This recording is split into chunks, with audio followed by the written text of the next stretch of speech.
Hey everyone, I just want to let you know that thanks to our friends over at Anchor FM, we're now able to bring you Starlost Seas on a bunch of new platforms. You can now find us on Spotify, Google Podcast, Breaker, Radio Public, and Apple Podcast. If you guys are interested in checking it out, make sure you check the description down below, and without further ado, thank you so much for the support you've been showing, and let's get into the episode.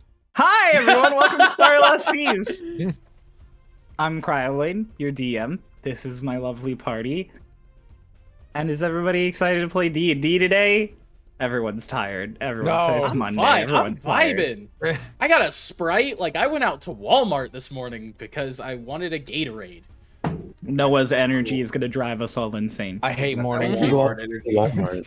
I'm not a morning person. I fucking hate the mornings. I slammed 2 cups of coffee before I left the house. Shut up, morning person. Fuck you.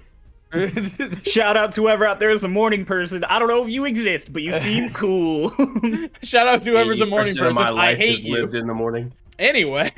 Anyways, welcome back Welcome to Starlost Seas.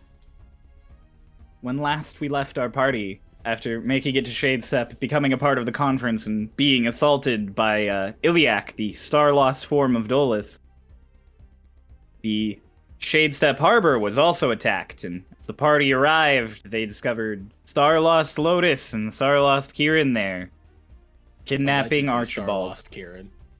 It might have been normal Kieran. You don't know.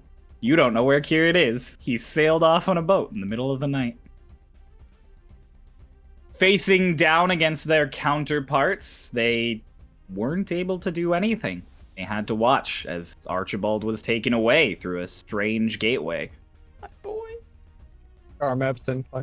The party, then, other than Mara, who was not affected by the fun, wibbly-wobbly, timey-wimey adventures of Session 3, all fainted under the effects of some strange aura that Kieran had left.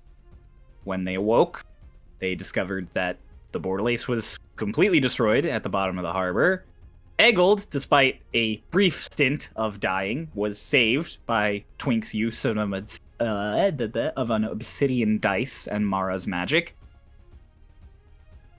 And Arlashna gave them all a bit of a rundown on the fact that there is an ancient god whose body is the slowly decaying sun and whose spirit exists in the astral plane and has created Starlost forms of them who are now doing his bidding on the material plane. They then visited her in the library, where she told Zox that he is a trueborn Lycan and not in fact cursed as he had previously thought. She then gave him a lot of reading material on blood hunters. She also provided many books to Lotus, and Lotus found many books of her own. While the others all visited Eggold and Harmon in the infirmary and discovered that Harmon was paralyzed from the waist down, Mara received a star map, and suddenly his mind was cleared for the first time in decades. He told them all of a story he had learned in his youth of star maps granting a single wish if you follow them to their destination. And then, to top it all off, Lotus finally took off her mask and showed her real face to Socrates, and Arlashna, sensing an awkward tension in the air, teleported them out of the library with a collection of books she had for them. And that's where we're going to pick our session up. Also, everyone met Kylie. Oh, everyone met Kylie. That's right. Kylie and Arlashna know each other somehow. Let's just talk about the fact that so much has happened in the last 2-3 sessions. That took 2 minutes. Usually our recaps are 20 seconds long. They'll only get longer. Anyway. So, who are we picking up on? Twink, we're going to pick up on you. Your goals from the last session as you wandered away from Dolus and Mara were successful. You managed to do some frugal negotiations, and the people you talked to are all set for you to return tomorrow. Perfect. Fantastic. And so what would you like to do? You're on the streets of Shadestep. The sun is beginning to set. I'm gonna make my way back towards the promenade. I want to look for Arlashna. Okay. Getting back to the promenade is easy. All the streets lead to the promenade in the center of the city. As you get there, there's the attendants at the gate. And Maya is at the front gates. She waves to you as you sort of walk up. Well, you seem to be doing a lot better than you were. Oh, well, I mean, there's a bit of a scar on my tummy now that I don't know if it's ever going to go away, but I'm up and at 'em. She gives you a little thumbs up. Well, it's good to hear. That conference earlier was really stressful. I thought they were going to cut your heads off. Yeah, so did I. But you all handled it admirably. I think it also helps that nobody likes Soden, who was the biggest proponent of cutting your heads off. Yes, I could tell. So, about the deal between Dragonlost and Twink Tanya.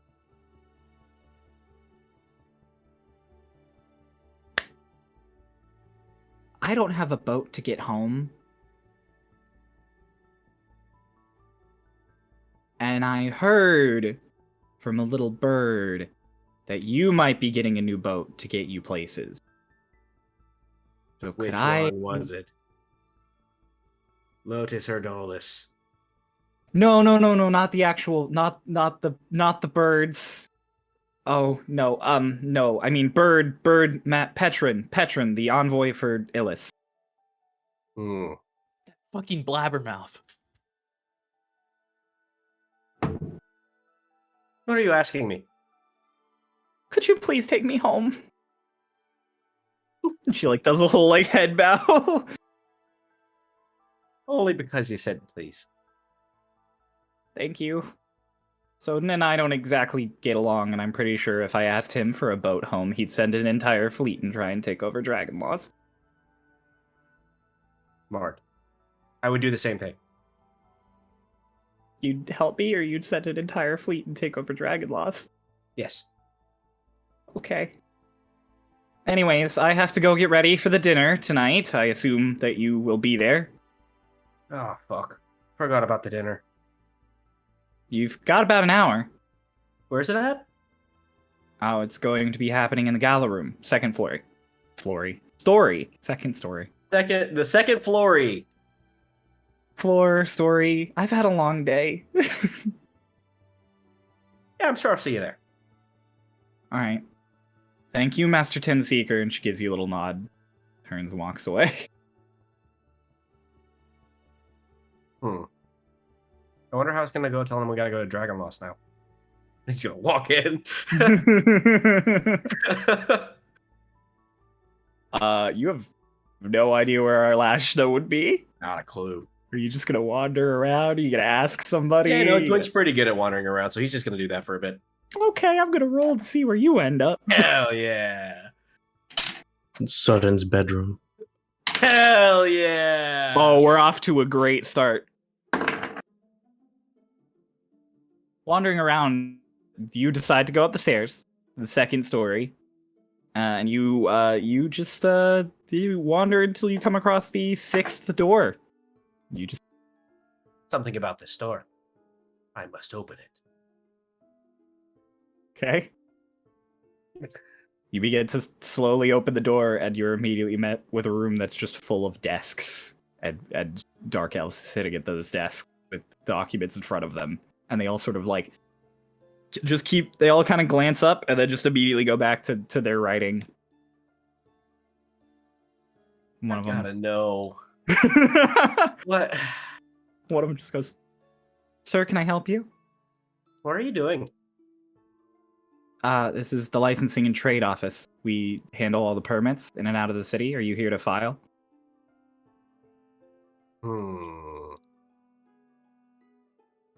Yeah, I think actually. So, would particularly, what if I wanted to import into this nation? Would I need one of these licenses?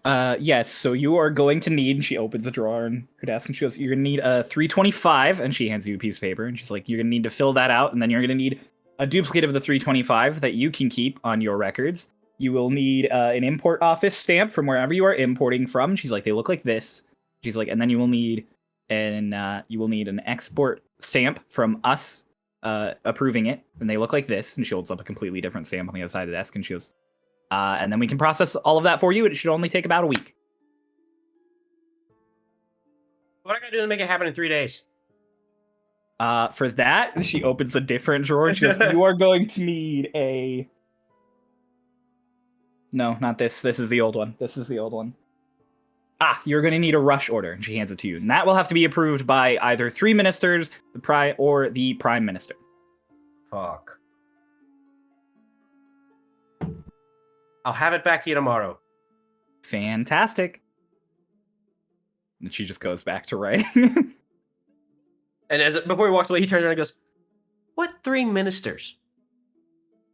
Well, the Prime Minister is the head of the ministry, but there is an entire ministry here in Shadestep, so you find 3 of the ministers, get them to sign it. Any 3 of them will do. Yes. Yes. By the You're way, a genius. are you the envoy from Twinktania? Or are you the representative? My name is Twink. What do you think? It's so good to meet you. I Oh, saw pleasure. you. I saw you at the entrance ceremony. The banner, the magic, it looked fantastic. I must say, you're the nicest person I've met here. A lot of people in Shadestep don't like people who aren't from Shadestep, and she kind of like glances over all the other ones who are writing. She's like, I wasn't born here, but I look the part, so they don't usually give me crap about it. Kind of fucked. She just sort of nods. It's like, yeah. All right, I'll be back in a couple days. All right. She gives you another little wave. She just goes back to what she's doing. That's right. So he walks out, the door closes, he kind of holds the papers and goes, Archibald picked a fine fucking time to get kidnapped. Gotta keep wandering around looking for Hell yeah, he is. I have to just think up random fucking rooms. Oh, ooh, this might actually be really good. You've gotta be shitting me. No way he got it. No way he got it. You continue wandering, just counting doors as you go. You go up a story, and you're do do do do do do do. And you stop at a door. The count has ended in your mind. You picked an arbitrary number and you counted down. You push open the door, and as you go to push it open, you hear, "Come in." You are in a library. How did you know? How did I know what? Nothing. Don't worry about it. It's just our Lashna sitting alone at table in the center. I got a question for you. I need help. If you're looking for Socrates... Slam the and- papers down the table. Go, I need help filling these out. I didn't see that coming. And she just kind of like takes a quill and like drags it over, and she's like, "Do you need me to explain, or do you want me to write and you to?" I didn't know the second one was an option, but yes, the second one would be great. Oh, okay. She just starts. she like starts writing some things in, and she goes, "Twink Tin Seeker, what are you importing?" Fine goods? Are these fine goods explosive, corrosive, or toxic? Yes. Which of the 3? Oh. Okay. That's probably gonna need another stamp. She like starts. You're really not here looking for Socrates and Lotus. Were they here? They were until just a few moments ago. Yeah, no, I wasn't here for them. Oh, all right. So, Twink. Yes. You know Fairmont? Yes. I know Fairmont. Yes. There any conversation that we can meet in the middle in regards to that? Do you want to talk about Fairmont? Certainly. I don't want to talk about Fairmont. I was just asking. Ah. You're an interesting... I want to talk No. about these. And he pulls out the cloth that he got from the Sea Temple. You recognize this? And she kind of puts the quill down. She goes, I do. I figured you were old. You probably did. She takes one of the golden one like cloths and she stretches it out and she goes, it's in surprisingly good shape. I did not do that. Ah, Just luck. well, you see, this cloth was grown in a very special grove. A grove that grows cloth? I only met weavers that make cloth. She decides not to intervene this train of thought and kind of just sips her tea and goes, it's specially made for ceremonies. It was of frequent use for a cult that once followed Vecnost, but they've been long gone, thousands of years. I haven't seen this cloth in so long. Where'd you get it? The sea? You got it in the sea, but I was... You got it during the fog, didn't you? Maybe. You can't watch someone for 12 hours. Kind of just like ruffles it under her fingers and she's like, it's just cloth at the end of the day. Very good cloth that'll last you hundreds of years, thousands of years even, but it's just cloth. You think I could bribe 3 ministers with it? Kind of chokes a little on her tea and she goes, I don't know, but I'd love to see you try. Do you know 3 ministers? The only minister I am particularly familiar with is Soden, unfortunately. Oh. However, I do know that there are other ministers, many of which will be at the dinner tonight. So your opportunity would be then Minister of Commerce, Minister of Marketing, Minister of War. Forgive me, but I feel like the third one might be a little up your alley. Why? She just kind of smiles. Goes, I like to think I know you all a little bit. You've seen my book. I have seen your book. I saw you show your book to Lotus. Yeah, but I didn't show her the good parts. Ooh. If the cannons weren't the good parts, I'm very excited to know what are.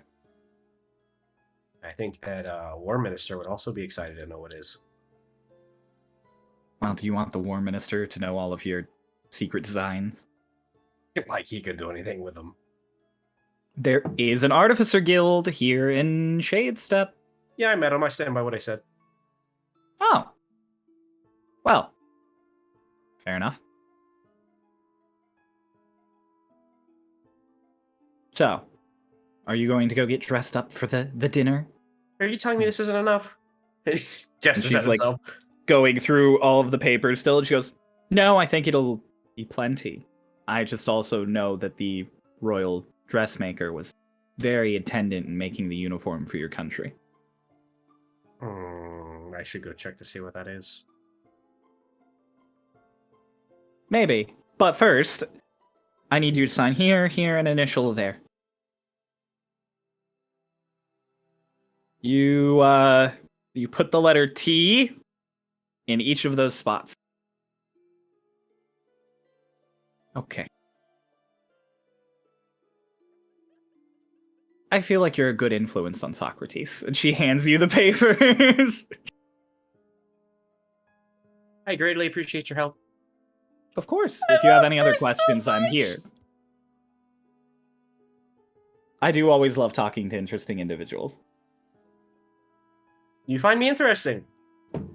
I find most individuals interesting. That's sad. You shouldn't. Everyone has a story to tell, Twink. Some of them are boring. That's true, but when you've lived as long as I have, you really don't find anything boring anymore. Or if you're like Kylie, you find everything boring, in which case, you're Yeah, what's hurt? just sad. Oh, you know how it is. An entire realm thinks that you're a god. You, just, kind of get a big head. Right. And then suddenly everything is beneath you. except the birds. She has taken a liking to them, it would seem. I don't think I've ever seen her call anyone her kids. Although she has had a number of patrons in the past, so. Bit of favoritism. All Are they both I'm gonna head warlocks? back to my apartment. Bye. Oh, He's just gonna okay. leave. Just kind of like watches you leave, and then she just.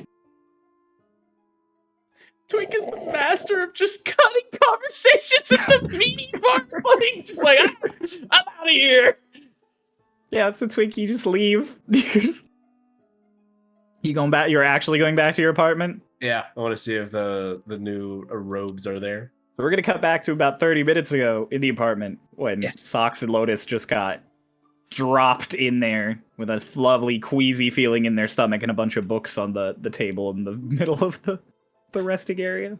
Lotus is gonna check if any of the books would apply to her. There is a stack of books specifically in front of you. There are 3 of them that all seem like they would apply well.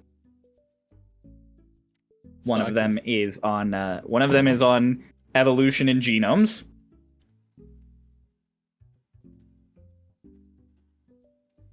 Another one of them is the book you had seen previously on the elemental planes. And the third one is not labeled in any way. I'm just gonna sift through it really quickly. It's a notebook. It doesn't seem like something that was in the library. It has lots and lots of entries on various dates you can read about 30 to 40 years ago. But none of them necessarily hold any weight to you at first read. Lotus is gonna pick up the stack of books and walk to her room and just put it beside her pillow Okay. and walk back out. Socks takes a second to stabilize himself as he warps back, and the two of them harmoniously complain about the fact that didn't feel right. And he's still clutching onto the Blood Hunters. It was a notebook or something like that, right? It was No, so they're tomes. They're explanations of like Blood Hunters and their processes, and Okay. they're all old, but none of them are in super detailed. So it's not just the one in his hand. There were multiple. There are 4 books in front of you. Let's check them out. They're all on werewolves and blood hunters. Some of them are sort of fairy tales. The one you're holding is the most scientific looking of the lot.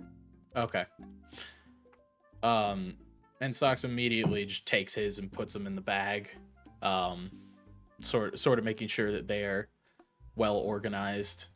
And yeah, then he kind of turns to Lotus and goes, "Okay, so should we find your brother?" Yep, and she's walking out of the door. And Socks kind of stands there for a second. Yay, I think, and he follows after her. All right, you follow after Lotus. You guys just gonna look for Dolus? At the docks. Okay. I'm gonna Dolus. assume- Sorry. Sorry. Yeah. I was just What going are to you say, gonna on assume? the way there, Socks does try to start some conversations about everything that, yeah, I figured they were all non-starters. But, like, he tries to talk about just things that they found in the book, Lotus's newfound gun design. Nothing. Lots of head shaking. Yeah. He's just walking faster and faster. It's really funny because, like, as you guys go down one set of stairs, Twink is hopping up the other set of stairs to the second story before he goes and meets the part. You don't see each other because he's like, there's the railing. So you don't cross each other's paths because Twink is. You're Yeah. muted, Ian. You're muted, but it's perfect. The Yeah, it's just the head pantomime. bob. Yep. Well, like you don't see his little ginger head bobbing up and down the stairs on the opposite staircase from you. So you just completely pass each other like ships in the night. Yep. Oh my god, Pulse. Oh, God. Yeah, poor Socks Oh, is just shut trying the to meme. keep pace. Poor Socks is just trying to keep pace with Lotus, which he's able to do because I'm pretty sure they have the same walking speed. 35. He's faster than. By Nope, 5 nope. feet. Both 35. No, that's just something that I can't get rid of. Oh, that's only- right. That's werewolfy. That's You're not werewolf. werewolfy, so you're But 30 he's feet. 30 normally. He's slowly getting ahead of you. By the time you're getting down to the docks, she's like a solid 30 to 40 feet ahead of you. And Socks at one point is just like, Lotus, I'm trying to keep up here. She's ignoring you. Oh my gosh. So, Dolus, Mara, you're gonna another meanwhile. What have you Dolus guys and been- Mara, we just kind of at the end of the last session just kind of sat down. We're just had a little Chilling. heart to heart, yeah, staring out Yeah, into you're the just ocean on the staring out at docks. the ocean.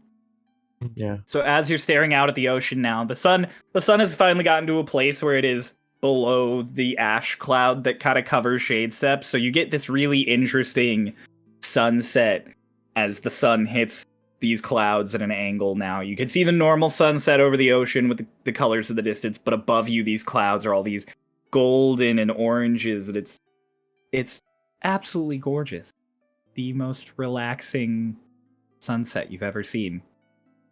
And then behind you, you hear, Lotus, I'm trying to keep up. Lotus. Phyllis. hello. Hello. And Dolus is still just sitting there. You're not. I'm staring out at the sunset. Socks walks up and goes, you two look quite relaxed. Look, it's beautiful. Yeah, Points out. And he kind of looks and goes, yeah, I've seen it before, but it never ceases to amaze me. Right. Have you two seen Twink? No, actually, we thought He was with wandered you. off. He wandered off from us, and I thought maybe you would have seen him. You went in similar directions. No, we stopped by Granny's for a little bit, had a talk, and then we just came back here. I Dolus got books. I was about to say, Dolus gets up, and he's like, oh, well, I'm glad you found what you were looking for. What have you two gotten up to? Well, Mara was given some maps that, well, you can explain. He kind of gestures to Mara. Yeah, I'm gonna be stowing away with you guys. What kind of You're joining maps? us? Yeah. I meant Sorry. more the thing about I meant more about the thing about the star map specifically, but also yes, he is Oh. Star joining maps. us. Archibald's. Mm-hmm. See this? Yeah. Socks kind of edges away, not really making eye contact with him, and his rather confused attitude kind of drops to the sadness in a way. You know anything about these? Not much, just that Archibald showed me them when we first were getting acquainted. Your man Archibald has a couple secrets he's been holding. Well, maybe I don't know if he knows this as well. But as a I kid, doubt he does. think so. Smart Is kid, it- but I don't think he knows why he does anything. Well, he stumbled across something quite interesting. So there was a tale I was told as a kid by an astronomer of sorts that these maps, you get enough of them, will eventually lead to one ultimate map, one that could possibly have a wish come true. These are drawn by Archibald. He is 79 years old. I doubt he's breaking a prophecy. He grabbed a map and said he was done with the berries. The seriousness of the situation immediately sets in. And he just goes, "Oh, This Wow, gave okay. me quite the vision, actually. Socks, knowing that the berries are kind of done, he looks at him and goes, "Yes, they're very interesting. I am sure they will be useful in the future, but what kind of power is it supposed to lead to? Wish? Like, wishing well?" No. Just a wish. Okay. Well, Anything let's you say, want. Just a, theoretically, if we were to all go to this place, would it be one collective wish or one wish per person? you know, I don't actually know. And I think that's the beauty of it. Right. It should be fun. I don't remember. Did they ever mention that they were going to go see Eggled to Sox and Dolus or Sox and Lotus? They did not mention they were going to go to the infirmary. You guys left before they decided what they were doing. Mm-hmm. And Sox kind of goes, "Well, we had a good talk, and where did you get the maps?" Eggled. He got him off Archibald. And he's alive. And Harmon as well. Right. How's Harmon doing? Last I heard, he was thrown off a boat. Well, he's Harmon, so you know how he is. Indestructible. Yes, he is blabbering nonsense and seems to not ever be aware of what's going on, so he's pretty normal. Right. Dolus, Yes. I thought Eggle died. Well, he did die for a minute, and then Twink and Mara brought him back from the dead. Somehow. Jules kind of just leans in. Really powerful magic. Okay. Well, I do believe we have a dinner to get ready for. Right. Maybe we will find Twink there. Or not. He doesn't like eating with us. He ate with us on the beach. That's true. Will you two be joining us? Yeah. I suppose. I'm starving, dude. And Going monkey makes me hungry. Sox kind of looks at Dolus and goes, "Are you two going to pull the same thing you did on the beach?" That's a good question, Socrates. I can see why you're a professor. Probably yes. Can't really think of another option. Fair warning. Usually more sophisticated dinners like this will last more than an hour. Right. We can take our food home, I suppose. Okay. As long as you two are comfortable. Right. Shall we go back to the apartment first? We most likely should. We are I not wanna exactly. Show you the books. Hmm? I want to show you the books that we got. That I Okay. got.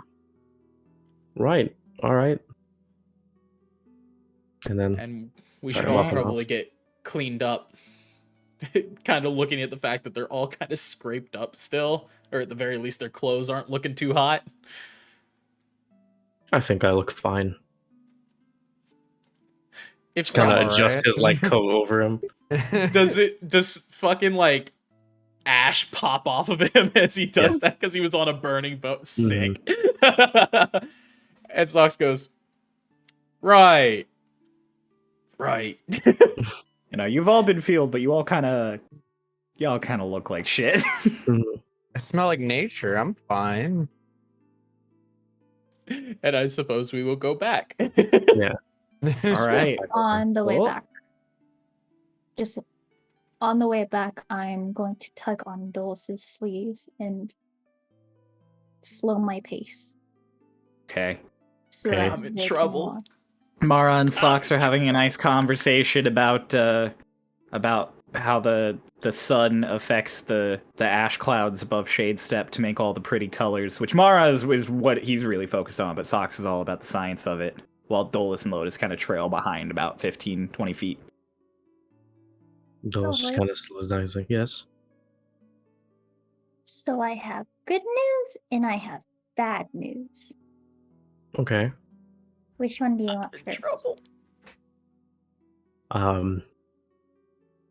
Well, I seem to be in a fairly good mood right now, so I guess the good news. Raiden is alive.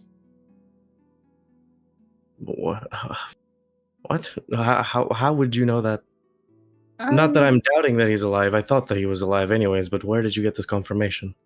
So you know how Socks and I went to go see Granny? Yes. So and you know how she can like see people and stuff?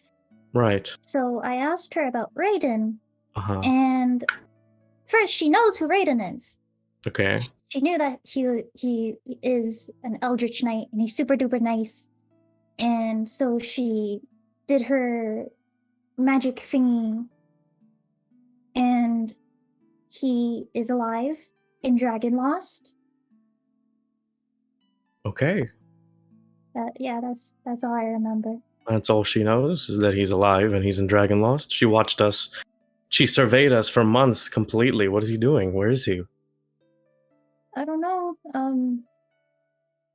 Let me check my notes. He was looking. He was on a cliff and he was looking into the ocean. But apparently, Granny and him made this deal where she would be allowed to see him and his location whenever she wanted to, but apparently he resisted it and then he also dispelled it. So I don't know what that really means, but Interesting. Was that the bad news? no, that was the good news. Right. Okay. Well, what's the bad news? The bad news is that I showed Socks. What did you show him? The books? I'm gonna tap on her mask. You showed him your mask. I showed him what's under the mask.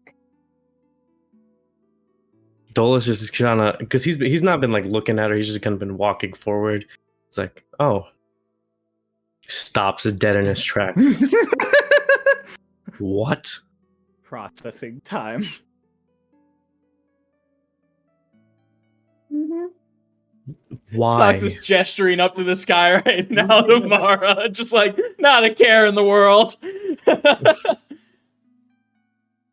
It's just, well, I wanted to keep it a secret, but with the Did he other threaten star- you? No. Well, you know, with the whole Starloss and the whatever, everything, it's, The what? you know, the duplicates. You know how we saw another version of you and another version of me, Right. and there Well, was a how is this twin, related? and this has gotten bigger than just the two of us. And I read books about duplication, and like obviously it wasn't natural, but like the only thing that came up was people making clones of themselves through magic and Okay, but why did you take off your deception mask? and trickery, and it all got to my head. And I want to trust these people, Dolus. I want them to I trust still my don't back see- and,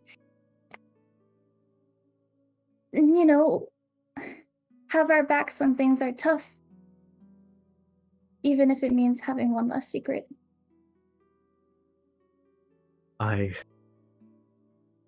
And I'm tired of holding all of these secrets from people that we should be trusting.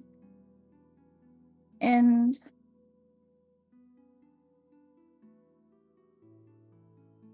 it all got to my head, Dolus. Dolus just kind of sighs, and Dolus squats kind of, and is just like holding like the sides of his head. He's just like,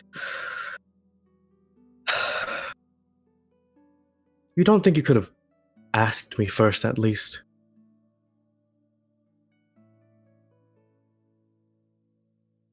Why Socrates? Of all the people in the party, why him? Look over to him. He's just explaining shit to Mara. Mara's got the fucking like white lady with the algebra face going on. But somehow still smiling during it, just like He's a teacher, a professor. Yes, he's also a wolf who attacked people and electrocuted everyone. And that is a curse. Just like how I think this is a curse. Okay, but I just... Listen, I'm sorry. I know I messed up. No, And Dolus stands up. He's like, no, you're fine. Let's just talk about this at a later time. Then Dolus starts walking. And Lotus is going to wordlessly follow. love that Dolus just Slav squatted in the street while he thought about his life. Oh my god, I thought I was gonna die on the spot. I thought it was gonna be like, and Dolus Eldritch Blast sucks. No warning. All right, yeah, you guys just walk to the promenade. By the time you get to the entrance of the promenade, Socks, you kind of get the idea that there's some awkward tension between the siblings behind you. Yep. Socks is going to do his best to ignore it because he is pried way too deep today. But yeah, no, the promenade's pretty quiet now. All the lights that were on earlier to kind of ward off the twilight effect have now ramped up in their glow to keep everything brighter as night actually descends upon it. And you notice that on the sides of the building there were these strips of obsidian laced into all of the regular stone that they now start to glow as night comes on. So the whole promenade is lit up by these symbols glowing on the side of the ministry building. And you just walk in to your apartments. Twink is reading all the books that they left out. Yeah, we're in the apartment, right? Lotus left hers in her room. Yeah, Socks has his on his person. So did Socks take his books? Oh. Mm-hmm. Put them all in his bag. Where's Shoes gonna go? There are 2 pockets. Currently being smushed by big books. These are Currently big being books. literally Okay, he left the smothered by normal books. werewolf ones then. Shit. But he kept all the ones that were specifically Blood Hunter. That's fine. I'm like, you shoving like 4 fucking textbooks into your I didn't know messenger they bag could with have your been cat? like this big. Like, fuck, I don't know. Nah, fam, they big. They big. Yeah, he kept all the Blood Hunter ones. He left the werewolf ones. Yeah. So you're just reading through your 3rd werewolf book. I'm like twirling the silver dagger in my hand as I'm reading them. Socks walks in and sees the dagger and would be goes. the first one through the door too. And Socks looks at it and goes, "What you got there?" Nothing. He kind of closes it and sets it back on the table. No, on the other hand. I didn't stutter. You watch this Twink just puts away this really shiny dagger and puts your book down. And next to Twink, on the little couch, there is a pile of orange, gray, and purple cloth, all folded up really neatly. Socks just kind of stands there and goes, "Twink, if you have any plans to kill me, at least tell me." Plans to kill you. Sorry? Huh? Yeah, the first part of the sentence I have plans to kill you. active plans? They could be at some point. Okay. What are those? These are our robes.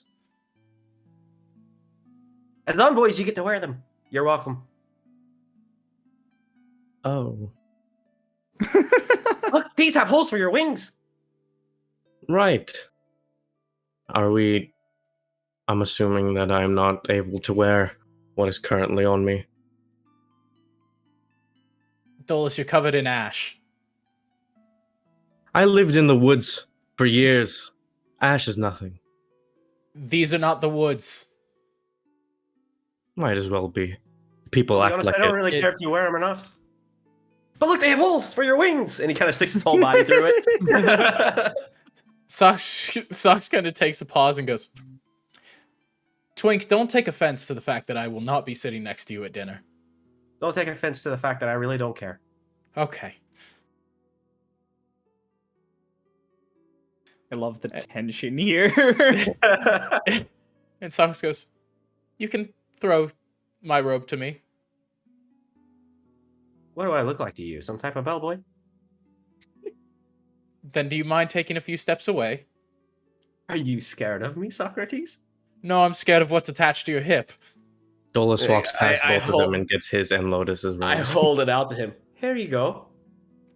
Socks just very slowly reaches over and grabs it. Boo!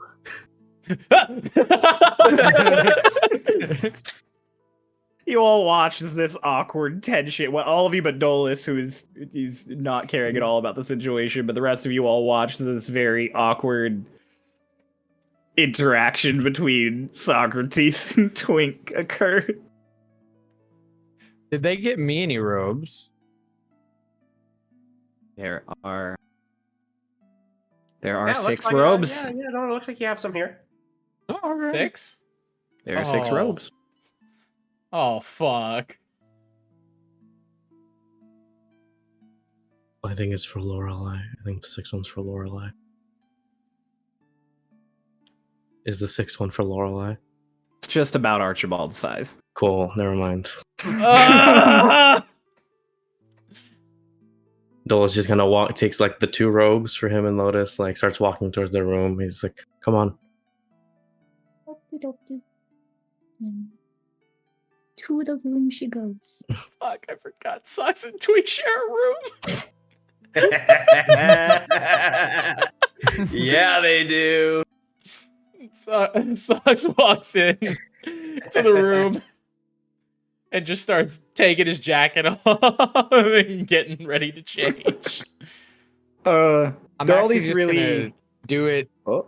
like wherever we were standing. Right there in the middle room. Cool. Yeah. Are there big Yeah, windows? so you all disperse. There are not. Dang. It would be great if there were. Yeah, no, you all sort of disperse, and Mara just immediately takes his robe, robe off, and then the tie-dye shirt just boom into the corner. Nice. Yeah, so you all take the time to get prepared. Do you want to do any conversing as you're changing? Dolus gets changed like relatively quickly. He just kind of throws like his other robes on his bed, and he picks up like one of the books on the stack of the books that like Lotus brought into the room. He's just like, "Are these the books you meant?" The 3 of them. There's one about evolution, and then an elemental planes, and the 3rd one seems to be like a journal of sorts. I didn't look into it too much. Journal. I don't Dolus know. takes the one that is not about elemental Mhm. planes or evolution. And Okay. I'd like to try reading a page. Could you make an investigation check for me? An investigation check. Okay. Yes. I have an Yes, Socks? unrelated question. Is our Yes. door still guarded? When you came in, there were 2 guards on either side. Was Lino one of them? No, he was not. Damn it. Oh. While Dolus is reading, Lotus is changing, and she's taking the comb out to try and like get rid of all the knots and stuff in her hair, and then like fixing her wing feathers and whatever. Dolus, like as he opens the book, he sees her doing that. He's like, "Do you need any help?" I'm okay. Ow, ow. Okay. 18 plus 1 Investigate. 18 plus 1, perfectly fine. You start going through it, and all. It looks like really, really familiar handwriting. So you flip through a few more pages, and you immediately come across a story that Raiden told you about when he was an adventurer, but written in first person and present tense.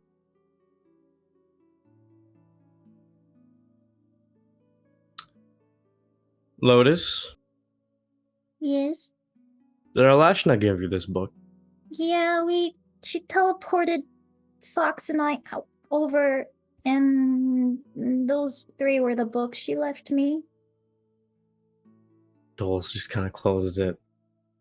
Well, I think this is Raiden's notebook. What? Yep.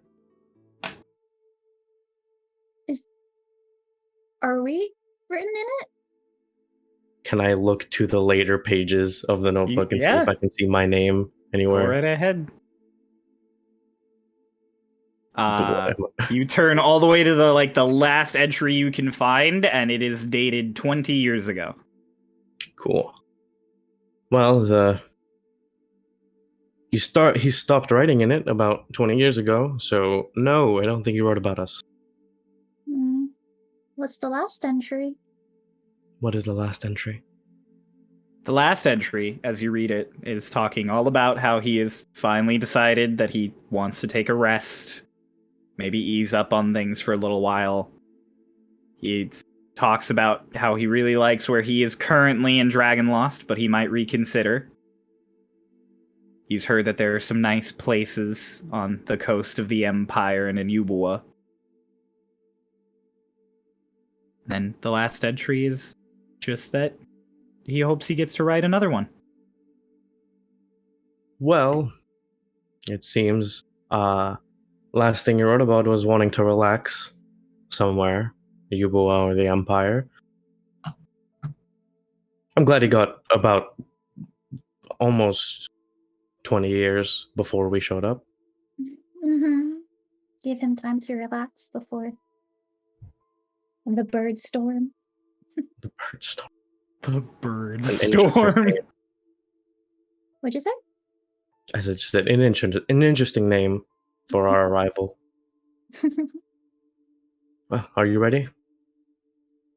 Do you want to comb your hair?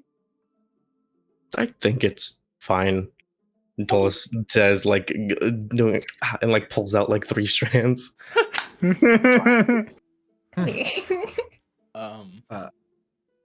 Lotus, can you real quick roll 2 20s for me and just tell me what the results on both are? 2 natural ones. You are now bald.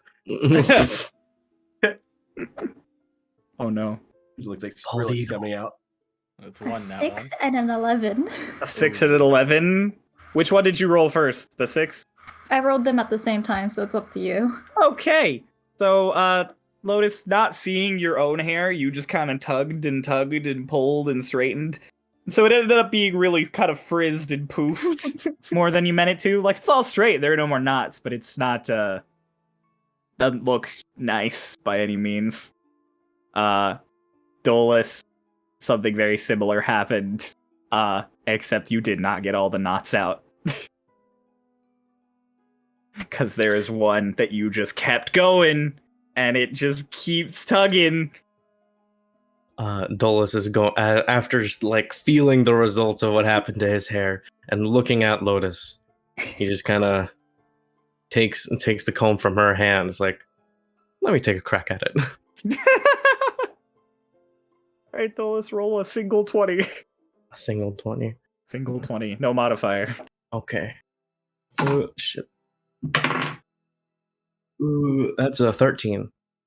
That's a 13. Okay, you take a little time to fix your hair and Lotus's hair. Hers is significantly less frizzy now. You manage, struggling, to get that knot out of your own hair.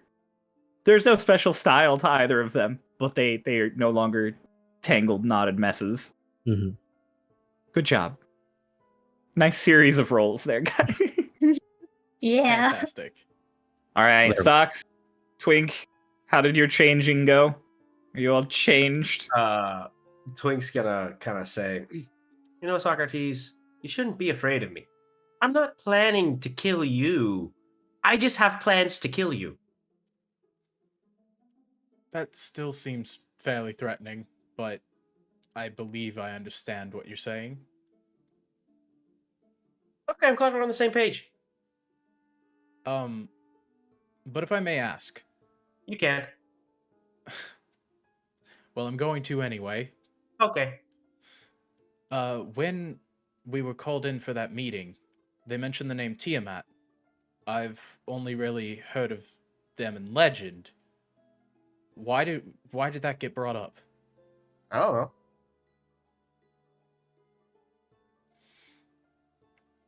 Okay. It just seemed like it was a foreboding sentence. Perhaps you could ask around at the dinner tonight. Perhaps I can. Granny said that she would be able to possibly get us an ability to scry on Archibald before we get to him. I talked to her earlier. She didn't mention anything about that. Did you ask? No. Then she wouldn't tell. She's a lot like you. Yeah, I didn't get that vibe. She likes people. That's a good point. All right. And So, then, wait, as Sox go, checks out the robes, he goes, because it is the same colors as Guild Jacket, is it not? Other than the purple? mm-hmm. Yeah. And Like he it's goes, the same gray and like burnt orange. and he kind of turns one of the sleeves and goes, "Did you choose these colors?" Do you like it? Yes, It's like a burnt sienna. It's just very reminiscent of your jacket. Awesome, right? They're very nice. Damn right. Do you miss it? Miss what? The guild. Not really. I mean, I still do everything I did, just not in a hole. I suppose that's fair. You're not one to attach, are you? I attach a lot of things to a lot of different things. Emotionally, Twink. Oh. I don't think about those a lot. All right. And Sox just goes, "Well, food should be good. Hopefully, we find Walk soon." I don't think he's going to be at the dinner. Maybe we get And if lucky he is, I will chicken. not be at the dinner.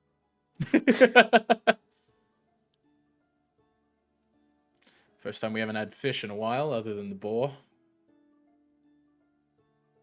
Wait! And I'm going to run out of the door. Okay. Yeah. Twink goes sprinting out the door, leaving Socks half dressed and confused. Mara, you also half dressed, currently trying to put the robe pants on backwards, watches Twink just goes rushing out the door of the bedroom into the apartment proper.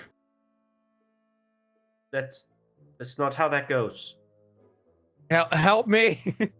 This is weird. Have you ever worn clothes before? Yes. What's the problem? I don't know. This is weird.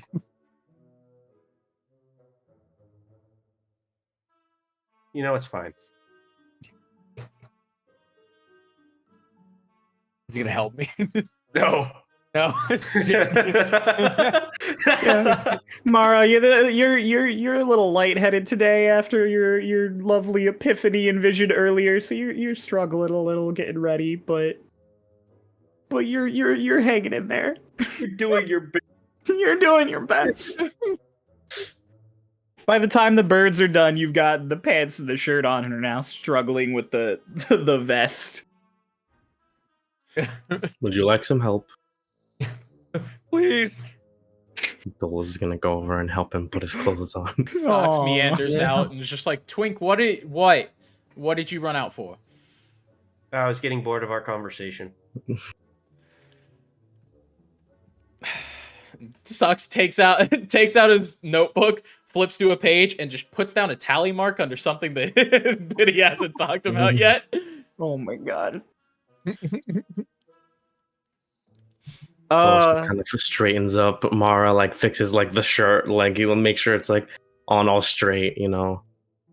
How do people breathe in this? Difficultly. Usually through their noses. Oh, Cool. Just gonna- real deep great. breath. Oh, I'm gonna like take off the vest and you just throw it on the ground. I I paid good just- money for that. You I did. just helped you put it on. I'm gonna be like, you know what? I don't care anymore. This stuff, I can't breathe. I can't breathe. I have to flow. I can't flow like this. Sox looks at Mara and goes, "Is this a clothing thing or a withdrawal thing?" What are you talking about? Nothing. Mara, you have to wear clothes. don't I wanna wear apologize, but clothes. that's the factor of the I matter. don't want to wear clothes. You cannot go naked to this function. What do I have on right now? Just the shirt and pants or something? Just the shirt and the pants. You threw off the vest that Dolus just helped you put on. It's suffocating. It's Literally hot. it's literally just a shirt and pants. Yeah. I'll They're the same size as your normal clothes. It's Yeah, I'll also just put actually on the- very comfortable material. The don't vest like was that tight vest. though. I don't like that vest. Well, then All don't right, wear hear it. me out. Hear me out. Just wear the vest into the hole, and then when you enter, take it off. I would rather you not wear it at all. Can I throw it at somebody? No. No. Okay. Right at me. Sure, throw it at her. She can catch I'll- bullets. She can certainly catch a pick it up vest. and Pick it up off the couch and just toss it to Lotus. It's mine now. Alright. Run back into the bedroom. Just runs to the bedroom with the vest. Didn't And she realize runs we had into a kleptomaniac. God. As she runs into the bedroom, there's a knock on the door. Sox goes, "Come in." Don't be Door's greedy locked. again. Ah, fuck. I didn't lock the door. I didn't lock the door. Who locked the Who door? locked the door? Mara, did you lock the door? oh, I locked the door. Okay. That actually checks out. Sox goes and unlocks the door. The moment the unlock door, like the unlock sound happens, the door just kind of gets shoved open. And it's Lorelai in like a matching set of robes, and she just goes, "Who picked the colors?" It was Socrates. No, it was not. Have you ever seen me wear orange, purple, or gray? Okay, well, maybe the gray, but Don't they look amazing? She looks right at Twink and she goes, "Yes, they actually look very nice." I know, right? Sox kind of looks Lorelai up and down real quick. Barely a flick of the eyes. Aw, you Barely sure? a flick of the eyes. I had to make sure I Roll fucking. Deception to make sure. No, I'm kidding. I have to Roll make sure I stealth. say that. Otherwise, and he just goes, Yeah. Lorelai, you look lovely. She goes, "Of course I do. I look lovely in everything that I wear." And then she walks past you into the apartment. She goes, "Wow, these are swanky. Which room's mine?" And she kind of like flops back onto the couch. There are 4 Are you rooms, staying here? correct? Mm-hmm. Each with 2 beds. That one, and I point at one. She goes, "Thanks. Did not plan on staying in the building, but my usual sleeping abode is at the bottom of the harbor. So, after dinner, I will return back here with all of you." You wanna Lotus buy Where pokes is her it? head out. Lotus pokes her head out of the door. Is like, Laura? Hello, Lotus. Where is the dinner? on the second I- floor? Yeah, I was told he would know. When is the dinner? What time is it? Twink, with your knowledge of time, the dinner should be starting. Now? Yes. You know, I mean, it's like if we left now, we'd only be a little late. Oh, we're late. Oh, and then Socks goes back in his room, takes his bag off, and kind of just flips it open and goes, okay, shoes. There are two lovely gods here. I'm He sure just stares up at you. I'm sure they will love to play with you, but I can't bring a cat to a formal function. I'm sure you understand. And with everything going on, I'd rather you not be with me in case something goes sideways. He's just staring up at you. Okay. And he just kind of like pets her head a little bit with two fingers and is like, I love you. And he just runs out, like he runs back out into the main floor. You like put your bag down on the bed and leave the flap open, and after a few seconds her little cat head just Do Then he asks me- do the robes have pockets? The robes have pockets. They have Okay. chest pockets. But do they have like Hand pockets? Yeah. No. I Cool. just had an idea. Yeah. Hmm. When I get to level 20, can I make all the pockets bags of holding? Yeah. A robe Fuck of infinite holding? I'll make that deal right now. Yeah, go right ahead. Cool. Make You that guys promise at for level 6 19 years just so from it doesn't now. happen. Yeah. Yeah, Goal is 5 just years kinda from now point when the to it. session is finished, you can make every pocket a bag of holding. Yes. Dolus points towards the door and he kind of looks at Twink. He's like, "Shall you lead the way, representative?" Oh, when you put it that way, it sounds awful. But yes, of course I will. At the door. All right, I so I'm assume gonna head everyone follows suit. in a direction because I had no clue Yeah. what room it is. I just know it's on the second floor. So Great. Yeah. I'm gonna You go talk back. the entire time about how much I hate the fucking vest. you're not wearing the vest. Yeah, it's gross. How do you breathe? All right. Through Like my a nose? human. In through the nose, out through the mouth. I don't believe you. Lorelai goes, I wear tighter stuff than this all the time. It's true. Lorelai, did you happen to talk to Fagin and Petron yet? Oh, yes, Fagin did come to speak to me. He was a little sheepish. Any good news? Well, good news is we might actually be able to leave Shadestep before I'm an old woman. Bad news is I don't think I'll ever get a custom shower again. I don't know about all that. She goes, Being but an admiral for Twinktania does have its perks. if you can get me a shower, I'll be your admiral until the day I die. I thought we already had that agreement. What the fuck? I never said till the day I die. She gotta stretch it. That's fair. He's like, I just said I'd be your admiral for the time being. Yeah, that's very fair. We walk out into the entryway, and immediately there are people walking up the Okay. stairs and everything. Sleeves. Oh, I Lotus was like, is what the used- fuck do you Lotus have? is playing with the big sleeves. Lotus, no! Lotus, what do you have? Big sleeves. No. Socks kind of looks at her and goes, what are you doing? Sleeves. Yes. Oh. And like the realization hits him like right as he goes, yes. She does the thing where you put your Put your arm arm into in your it, smack. And then just Dolus? Smack. Pop. Oh, Dolus. Dolus, you get smacked by an empty sleeve. You're muted. You're muted. Oh, sorry. Dolus just kind of looks at Lotus. He's like, Pop, pop, pop, pop, pop, pop, pop.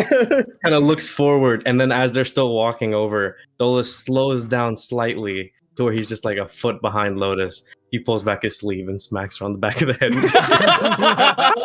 With his Did Socks see this since he's standing next to Lotus? Yeah. Everyone sees it but Twink, who's in the front. By the way, how am I doing on my wandering? I mean, you've wandered towards the main entry hall, the big stairs, which is good. Prime. Yes, this is good. I'm gonna go up the stairs to the second floor. Okay, everyone's following you up the stairs to the second floor. Socks Lotus tries and to like Dolus are stifle a having a- snicker as he bats her sleeve. back. The tiny little sleeve battle as you go up the stairs. Like two children just. Dolus is not looking down at Lotus at all during this. He's completely looking forward. And anytime she looks back, like his hand is already extended through the sleeve. She's just like, how do you keep doing this? Doing what? Magic. So Magic. right as you guys are getting to the opposite stairs, Socks and Mara, both of you would immediately hear music playing down one of the hallways in the distance. It's very faint to even both of you with your very high passive perceptions. Socks goes. Well, I think we're heading in the right direction. Yeah. We're good. Come on.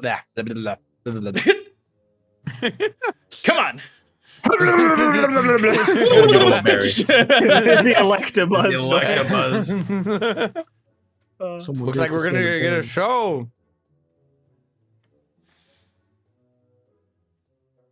Nothing from anybody. No. Peanut Well, you gallery. both are reacting He's just to- wandering. Yeah, he's just going for it. You guys watch this Twink. Twink, can you just roll a d20 for me? Yeah, I was more confused on whether Twink would be going the correct direction. It's an 8. Twink starts wandering off down a hall away from the music. Like far, definitely further from it. Like not in the- Definitely not the correct direction. Socks goes, Twink, Yeah? that way.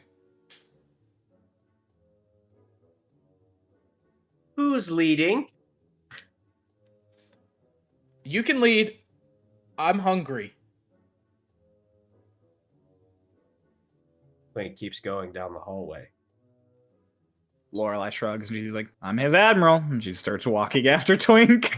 He's the representative. Dolus walks after as well. Socks looks at I'll start Mara. following Twink. And Socks is just like, This is the Everyone's only. following Twink down a random hallway. Does this appear to be the only hallway in that direction? Or is Like, it still like like the- a the- little- the- Somewhere. It has to go incorrect hallway? somewhere. You were at basically a T at the Hmm. top of the stairs, and he's going left when the music is straight. Okay. And Socks just goes, well, he just kind of, and he's like, they'll come back. They'll come back. Is he gonna just stay there? He's gonna stay right there. Okay. He I knows keep where it walking. is. So you all keep wandering down this hallway, heading into the to this would be the western wing of the building. And as you get a solid 15 to 20 doors down before you start approaching the end, and Mara, again with your passive perception, you're the first to hear it, followed by Twink. There's talking down at the end of the hallway. Here, I think we're on the right direction. Let's keep going. Okay. Yeah, so eventually the voices all reach all of your ears. You quickly recognize Fagin's voice. Oh. Fuck me. Yeah. So you say, Fagin, is that your friend? The voices both immediately stop and get really quiet, and there's a few more hushed whispers. And then Fagin opens like an ajar door at the end of the hall and goes, "Ah! Twink! And members of Twinktania. Pleasure to see you all. Alright, do you know where the dinner is? Back the way you came, actually, and to the left. So what are you doing? I'm having a quick meeting with one of the starlings so that we can plan a few things. It's strange suddenly being elevated to representative and then having to go to a meeting and then a dinner, and it's a You're lot. fucking right it is. It's fucking weird, isn't it? Yes. He's like kind of laughs. He's like, yeah. He kind of steps out. His armor is like a lot nicer. It's kind of been like polished up and everything. And You know, we could arrive together. true. Sure would. serve as a good How long do you think foundation. it'll be? Oh, me, we're good. We're all set. Isn't that right? And like you look into the room and there's like two of the other starlings there, and they're just like, All right, well, let's go then. fantastic. And he like snaps his fingers, and the starlings like put their swords away in like the exact same motion, and they take up the back of the crowd as you all turn 180 degrees around, start going back the hall where you came. Yes. Pagan's like, so what brought you all the way into the West Wing? I'll be honest, I have no clue where I'm going. Ah. Well, good thing you stumbled upon me instead of Sodden first. His office was further back, so that could have been bad. I don't know, it could have worked out too. I need his signature. Oh. I don't know if you're gonna get that. Unless, of course, it's on your death warrant. I could probably disguise it as such. You're a crafty one. I wouldn't do that, though. No? No. You wouldn't? Oh. Dolus goes. No. Twink, I have a bit of a personal question to ask you, actually. I Is don't Twink like a- those. Well, I suppose it's less personal and more of a cultural question. Is Twink a common name with gnomes?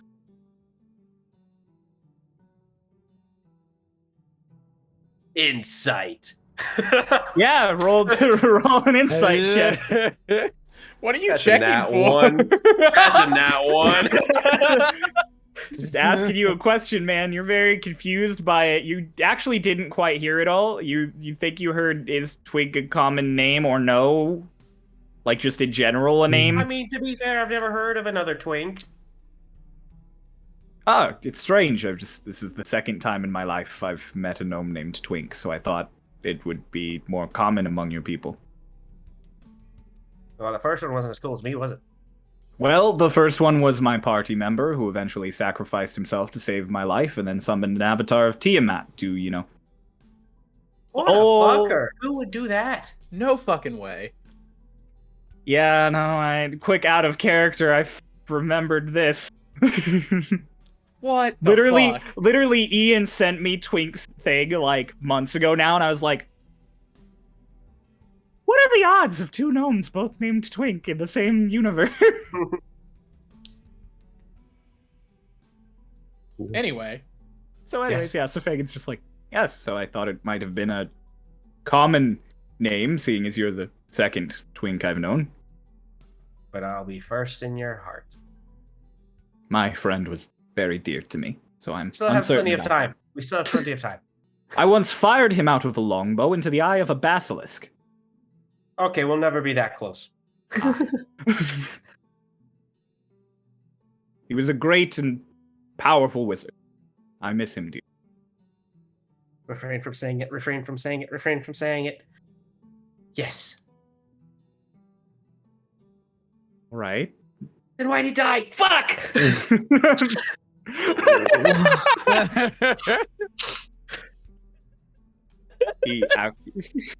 He actually died upon our first encounter in the Westwood. We fought a great beast that unfortunately swallowed him whole. That's actually, very common amongst gnomes. Yes. Yeah. Luckily, we were able to entreat his help in our final battle, and as such, Tiamat summoning, etc., he didn't choose to stay in the world of the living, though. I don't blame him. Especially after everything that's happened since then. It's only been a year, and yet here we are. Oh, so it's still fresh. I'm so sorry. We should go to this dinner. God. Right around now is when Socrates would get an earshot again. Well, I was gonna say before that, like as they were having that conversation, like Dolus just was like, they're sitting, they're all like in this group. He slowly starts like his eyes start wandering, completely loses interest in whatever the fuck they're talking about. Just kind of looks down at Lotus, pulls his sleeve back up, and gets The two of them start sleeve bopping each other again behind you. The starlings are kind of snickering behind Mara and Lorelai, watching the birds bop each other. And yeah, Sox, you watch as out of the kind of dimly lit hallway, Fagin and Twink come walking up. Sox closes the Blood Hunter book that he just pulled out because it had been a couple minutes, and goes, "Oh, lovely. Hello again. I brought a friend. You did. Hello, Socrates. Correct me if I'm wrong. Was Sox there for the conversation that Fagin and Petra knew each other? No. Right? No. Nope. Okay. And he just goes, "Hello, Fagin." Hello, Socrates. Good to see you. Good to see you as well. Is anybody else as famished as I am? I'm starving.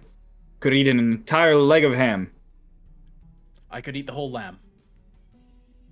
We should do both of those things. He said ham.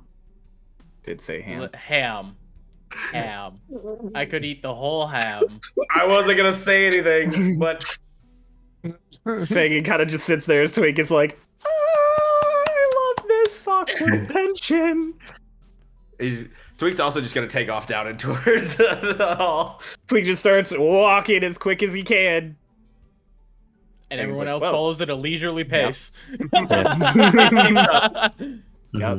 Everyone does not struggle to keep up with Twink as you all walk down, and the music finally reaches everyone's ears as you get down the hall. You're both still bapping each other with your sleeves. Starlings are taking up the lead. As you approach there, towards the back of the building, there's this big, grandiose door with all of these intricate, fiery carvings upon it. And behind it, you can hear the music. There's a line of guards on either side of the hall leading up to it, including one who immediately recognizes you and kind of leans out and goes, "Hello. Oh my god! It is a party."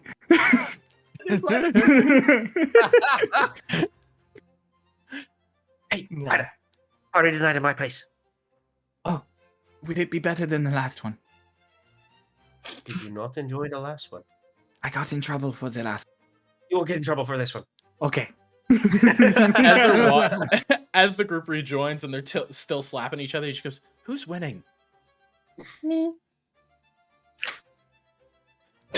Dolus is about to say, like, winning what? He's like, I'm winning.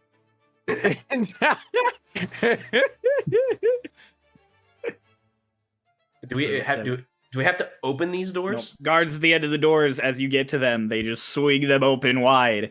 And Lina steps out of line for a moment and goes, "The representatives from Twinktania and Stonekeeper have arrived." And he steps back into line. Hell And yeah, there's why like not? these two long, glorious tables at the side of this hallway and headed by another large one at the top. And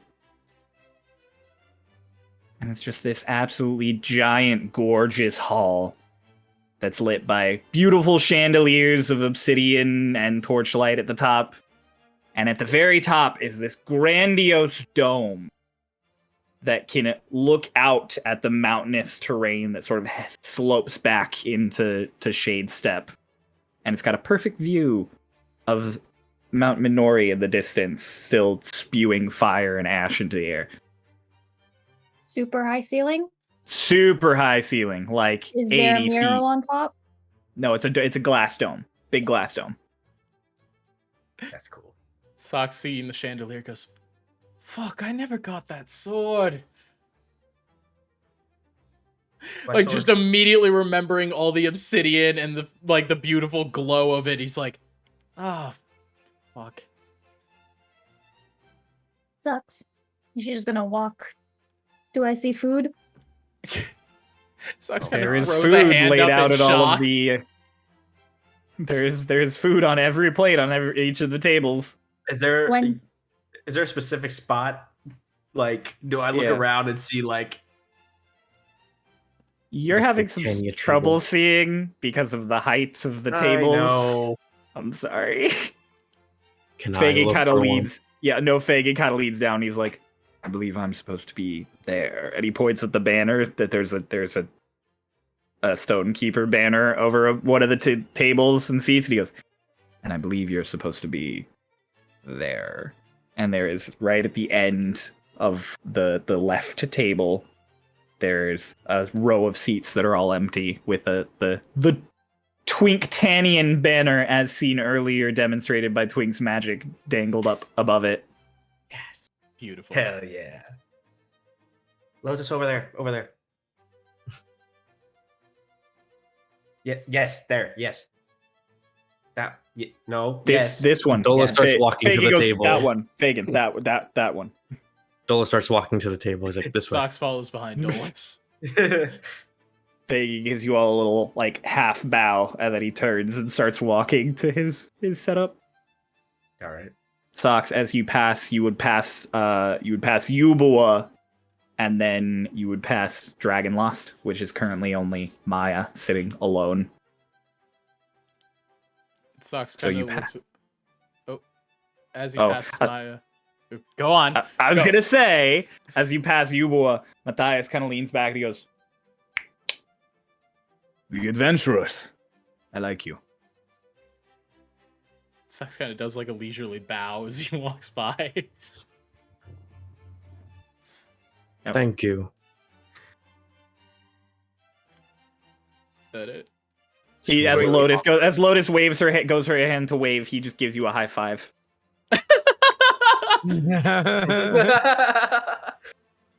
Again.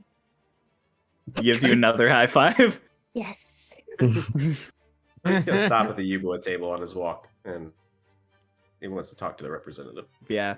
So you stop as the rest of the envoys kind of walk past you, and Matthias like turns to you and goes, "Yes, Master Gnome. I believe we have some discussions to have. Certain, we have a number of discussions to have." And I pull out the deed again, and I say, particularly about this? Yes, particularly about that. Do you have your people here? And he gestures to the woman on the right of him, and he goes, "She can help you." I kind of hand it over. This is an elf woman takes it from him, and she opens it up. She goes, "Oh no." And she like closes it and she goes. She just nods to him and hands it to him, and he goes, "Well, it's the real deal."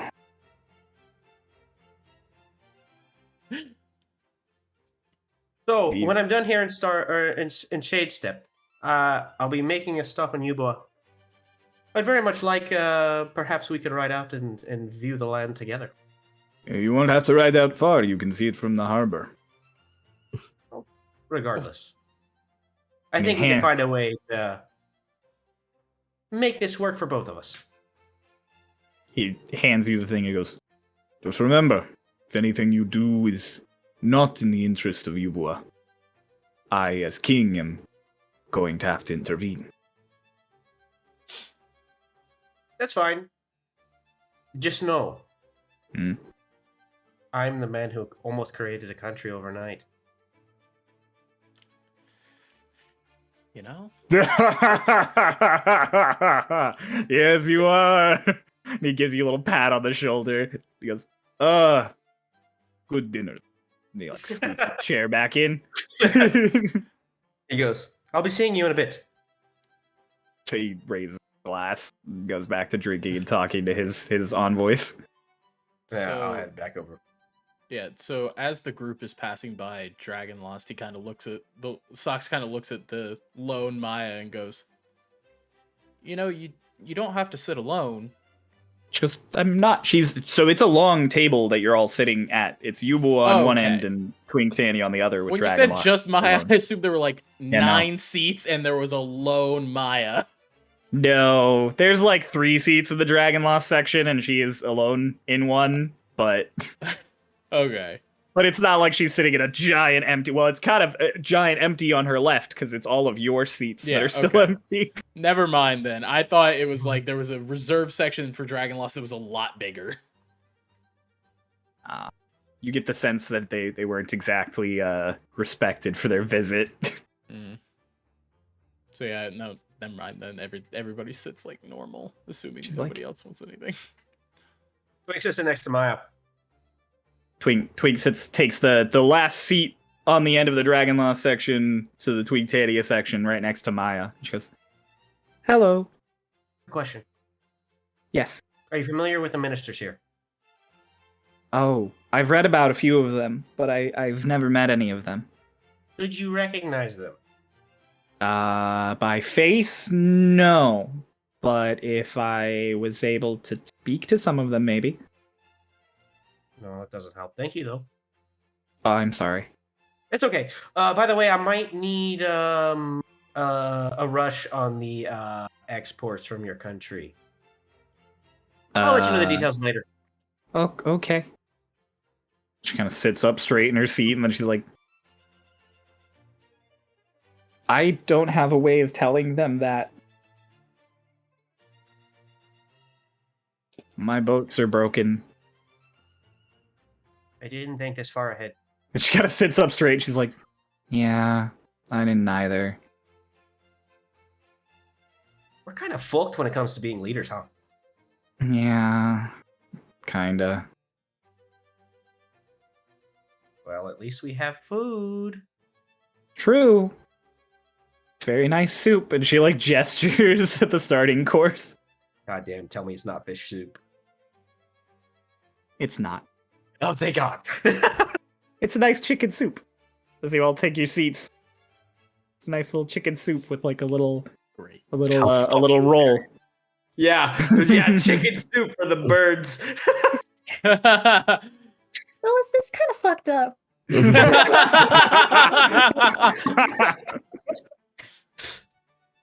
Oh gosh.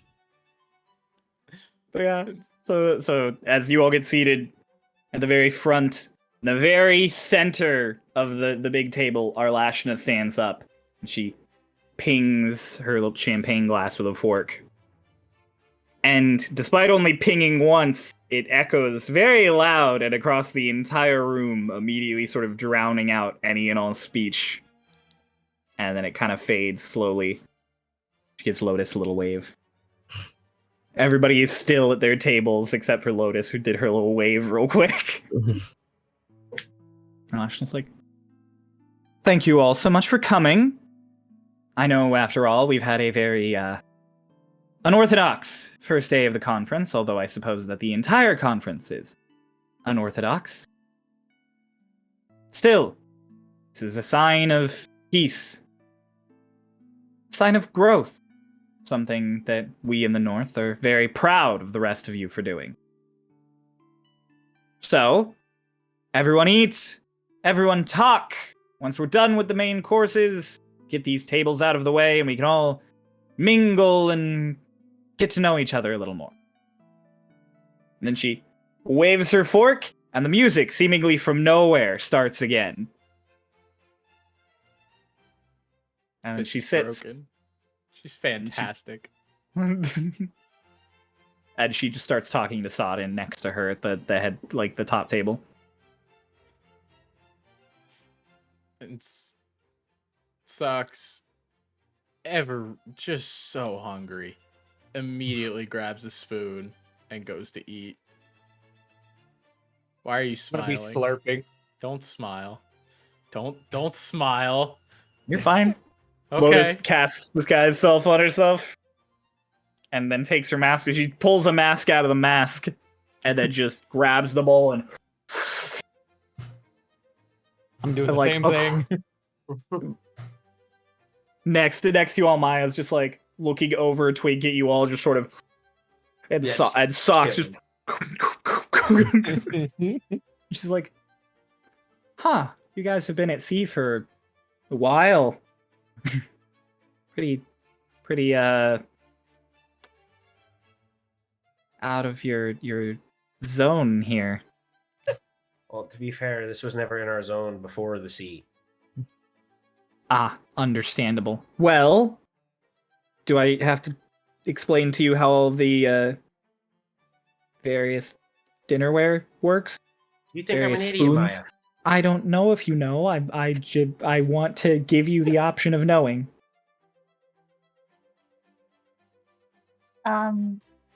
There's a spoon, right? There's a spoon. She's gonna take it and she'll drop it into her pocket.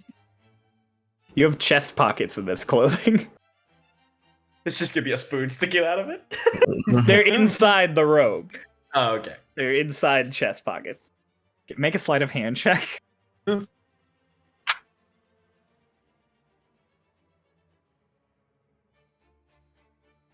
That was a 19 plus 4. Yeah, you really casually just kind of flick the spoon up and open your coat, and it just thump. Nice. You just go back to sipping. Dolus Dolus is just kind of sitting there, like his elbows like on the table, is like leaning down, is like looks over at Lotus, just completely devouring this bowl of soup, and just kind of slides his bowl over. He's like, "Want more?" So Maya kind of like leads into Twink, and she's like, "So the birds don't even take off their masks to eat? No, they took off their masks. They still have the masks on their." I know, it's so cool, right? Kid's kind of confused for a second, and then she's like, "Did they use magic to make it look like they're wearing the mask?" Yes. I thought you knew that. Well, I didn't. You're Is not it a skilled with religious magic, thing? are you? Is it a religious thing? She's like, I mean, I'm versed in it, hypothetically.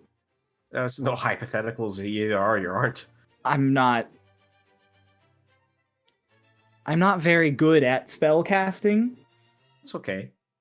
or spell detection, A little less okay. but I know many, many spells. Name Hypothetically. 3.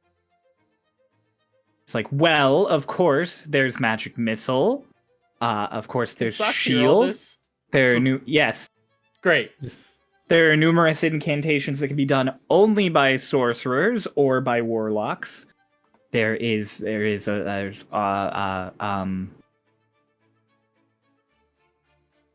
Socks just kind of feather falling. There's feather falling. That's 3. There you go. Great job. We don't have many wizards or sorcerers or casters in general in Dragonlost. Socks, Our magic would is you more like to- natural. like that one, and he points at Mara. I don't think we have anyone quite like one. You gonna eat that? She passes her bowl. Pass Twigs to you. Pulse with the method acting. So what did you all get into today? He looks over at the group. He goes, kind of got separated there for a bit. What happened? Books. Oh, I know. I read those. Oh, Yeah, you do. I read 1 or 2 of them. Great fairy tales, aren't they? Yes. Fairy tales. Around now, a legion of butlers all come out around to all of the tables and in perfect flow take away the dirty soup bowls and slide in just a nice platter of roast and vegetables.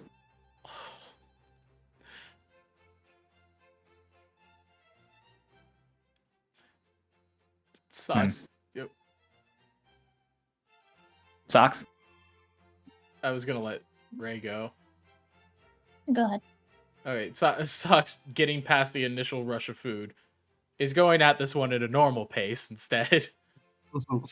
There you go. Lotus, what was your thing? Phyllis, this feels like it's too good to be true. Are we gonna die in a few hours? Well, Yeah. I suppose we could always die in a few hours. That's fair. And then she's There's just a gonna chance start we eating. die in a few minutes. Dolus is gonna just slowly start eating his food, and he just like he's going at it, not like, you know, like I said, slowly, and then kind of leaves a lot on the plate. He just eats enough, and then he just kind of slides the plate a little bit over to Lotus's Is side. he eating it with his hands? Well, he did the he's eating it with his hands. I don't know what Okay. the fucking food is. I guess I was just gesturing eating. Oh, okay. I just wanted You know, he might have. If it's like a chicken drumstick, sure, he ate it with his hands. If you want me to go into, he didn't eat the peas with his hands. No, Birds use forks. poke into the food and put it in our mouth. Like fork. Like with 3. Bop. Home. Bop. Home.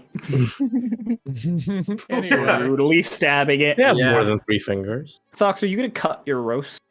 Yeah. So most of the silverware is obsidian handled with a Okay. nice, really metal Oh. tip. But the knives are the opposite. The obsidian is the blade, and the handle is all this really nice metal. So as you stab your fork into this roast and grab the knife to cut it, as you go in to cut, suddenly you notice a burning sensation in your hand, and then it starts to hurt, and then it really starts to hurt. Okay, so once it gets to really starts to hurt, but not like really starts to hurt, Socks is just gonna outright drop the knife and just fuck. You shout out fuck, and like half of the elf table up top, the Westwood side, will kind of like look at you because it's the closer side, and then like Maya and a few of the Yubo representatives all look at you. You good? Dropped my fork. You know, I apologize. That's your knife. Thank you, Twink. You need help there? It's fine. And he You know, I'll picks- cut that for you if you'd like. Socks goes, I'll be fine, and he picks the knife back up by the fucking blade. You took 2 points of heat damage. Thanks. Seeing what just happened, Dolus just kind of looks over and then he looks down at his own silverware. Silverware. He looks down at his own silverware. He's like, picks up his fork, just like wipes off like the tips of it and puts it in his pocket. God damn it. Hand check. Sleight of hand check. Okay. That's perfect. Ooh, that is 12. That is 12. You start putting this in your shirt, and Maya just kind of leans in and she's like, I don't think that they would like that. I don't think that they would care really, but also I don't care really. She nods, like sits back up straight. Across the way, as you're all doing this, and Noah, as Socks takes his moment to sort of calm down and observe the scene, Fagin is just staring directly across at you all because his section is seated completely opposite you, so he's literally just sitting there like, Is that to my back or my front? to your front. You're across from Oh, each so, other. There's like 30 feet between you because he's at another Okay. table, but he's just Socks goes to wave the injured hand and remembers that it would be red, so he raises the other one.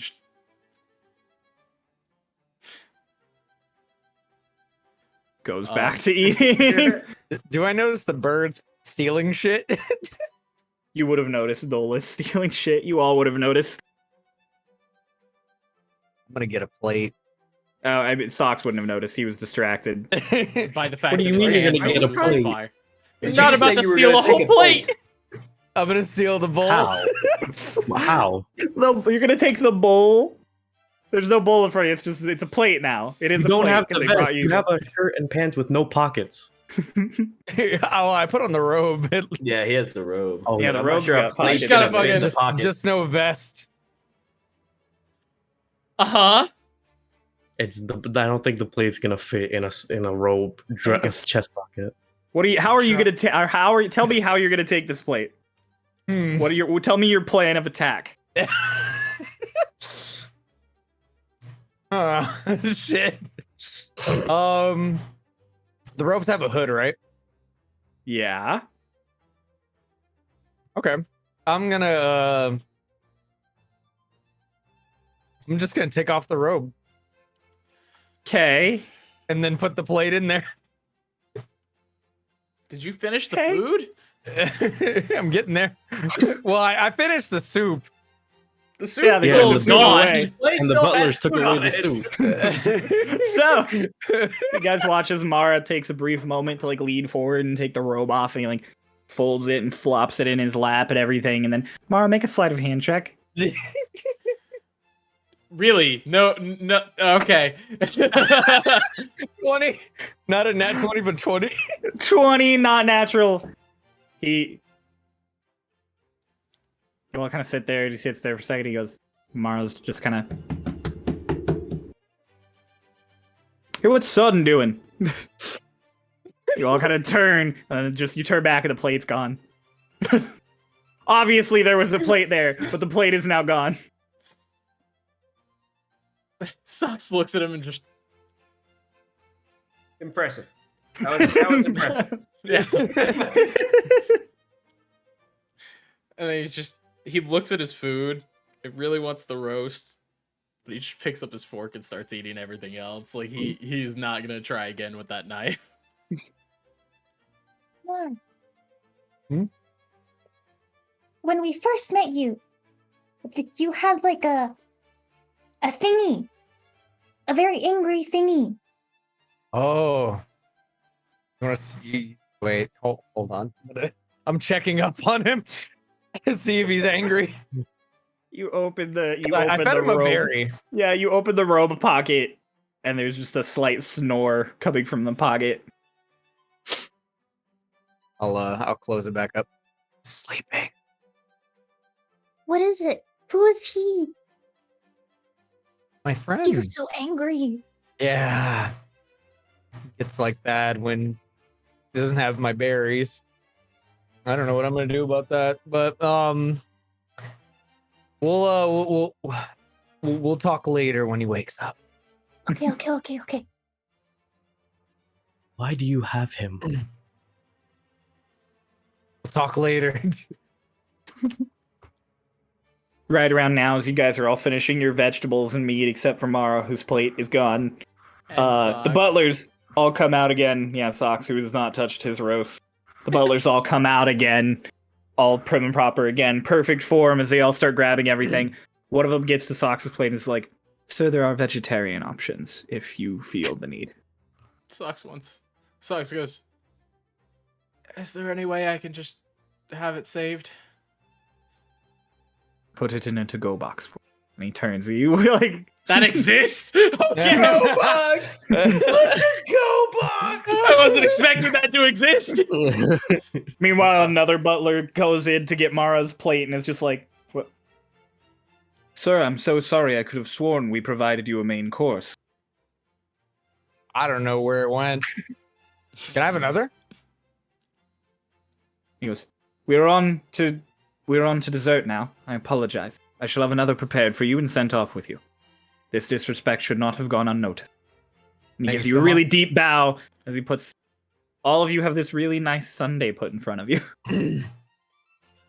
What is this? You're supposed to eat it really fast. What? Why? It's the flavors. They go away if you're not really quick about eating it. Oh, Wait, really? I've never had this. Puts the tall cup to her mouth and just starts tearing into this sundae. You guys cannot see it because she's got the mask on, but every time the cup pulls away, there's just big chunks taken out of the ice cream. It's Roll for cold. brain freeze. Yeah, no, you are immediately hit by a huge brain freeze on your 5th bite. You're about halfway through the sundae by now at this point, too. Isn't it It's so amazing? good, but it's so thick. The best thing in Again, life hurts you. the Westwood representatives, again, all kind of look down at your section as Lotus is just like, ah! We're a bunch of freaks. Fagin it across the way is just like,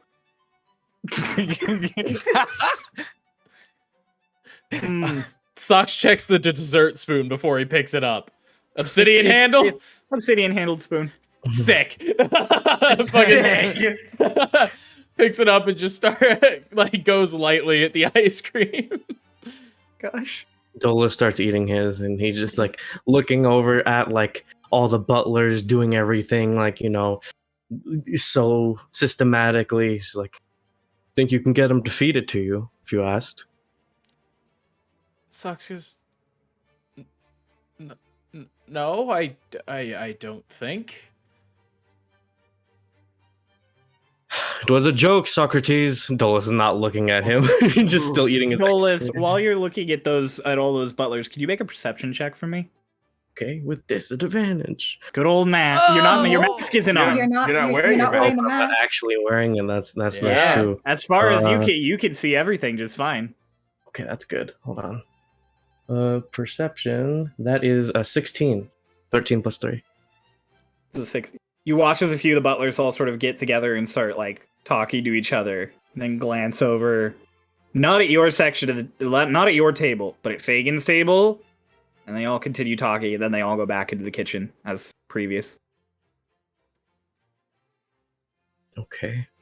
Uh-huh. As everybody starts finishing their Sundays and everything sort of is easing up, Arlashna stands again, and the same trick as last time, except now it's with the big Sunday glass. Just ding and silence.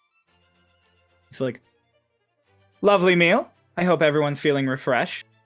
Thank you so much to our host. And she kind of like does a little nod to Sodden on her left. And she's like, and now it's time for us to actually mingle, enjoy each other's companies. Wouldn't you all agree? It's a, like really awkward silence in the room. She goes, I was hoping for a more excited response from that, but I suppose you all might have just thought I was still giving my speech and didn't want to interrupt. Good on you all. Yeah. She points right at Mara and goes, there we are. And the tables are gone.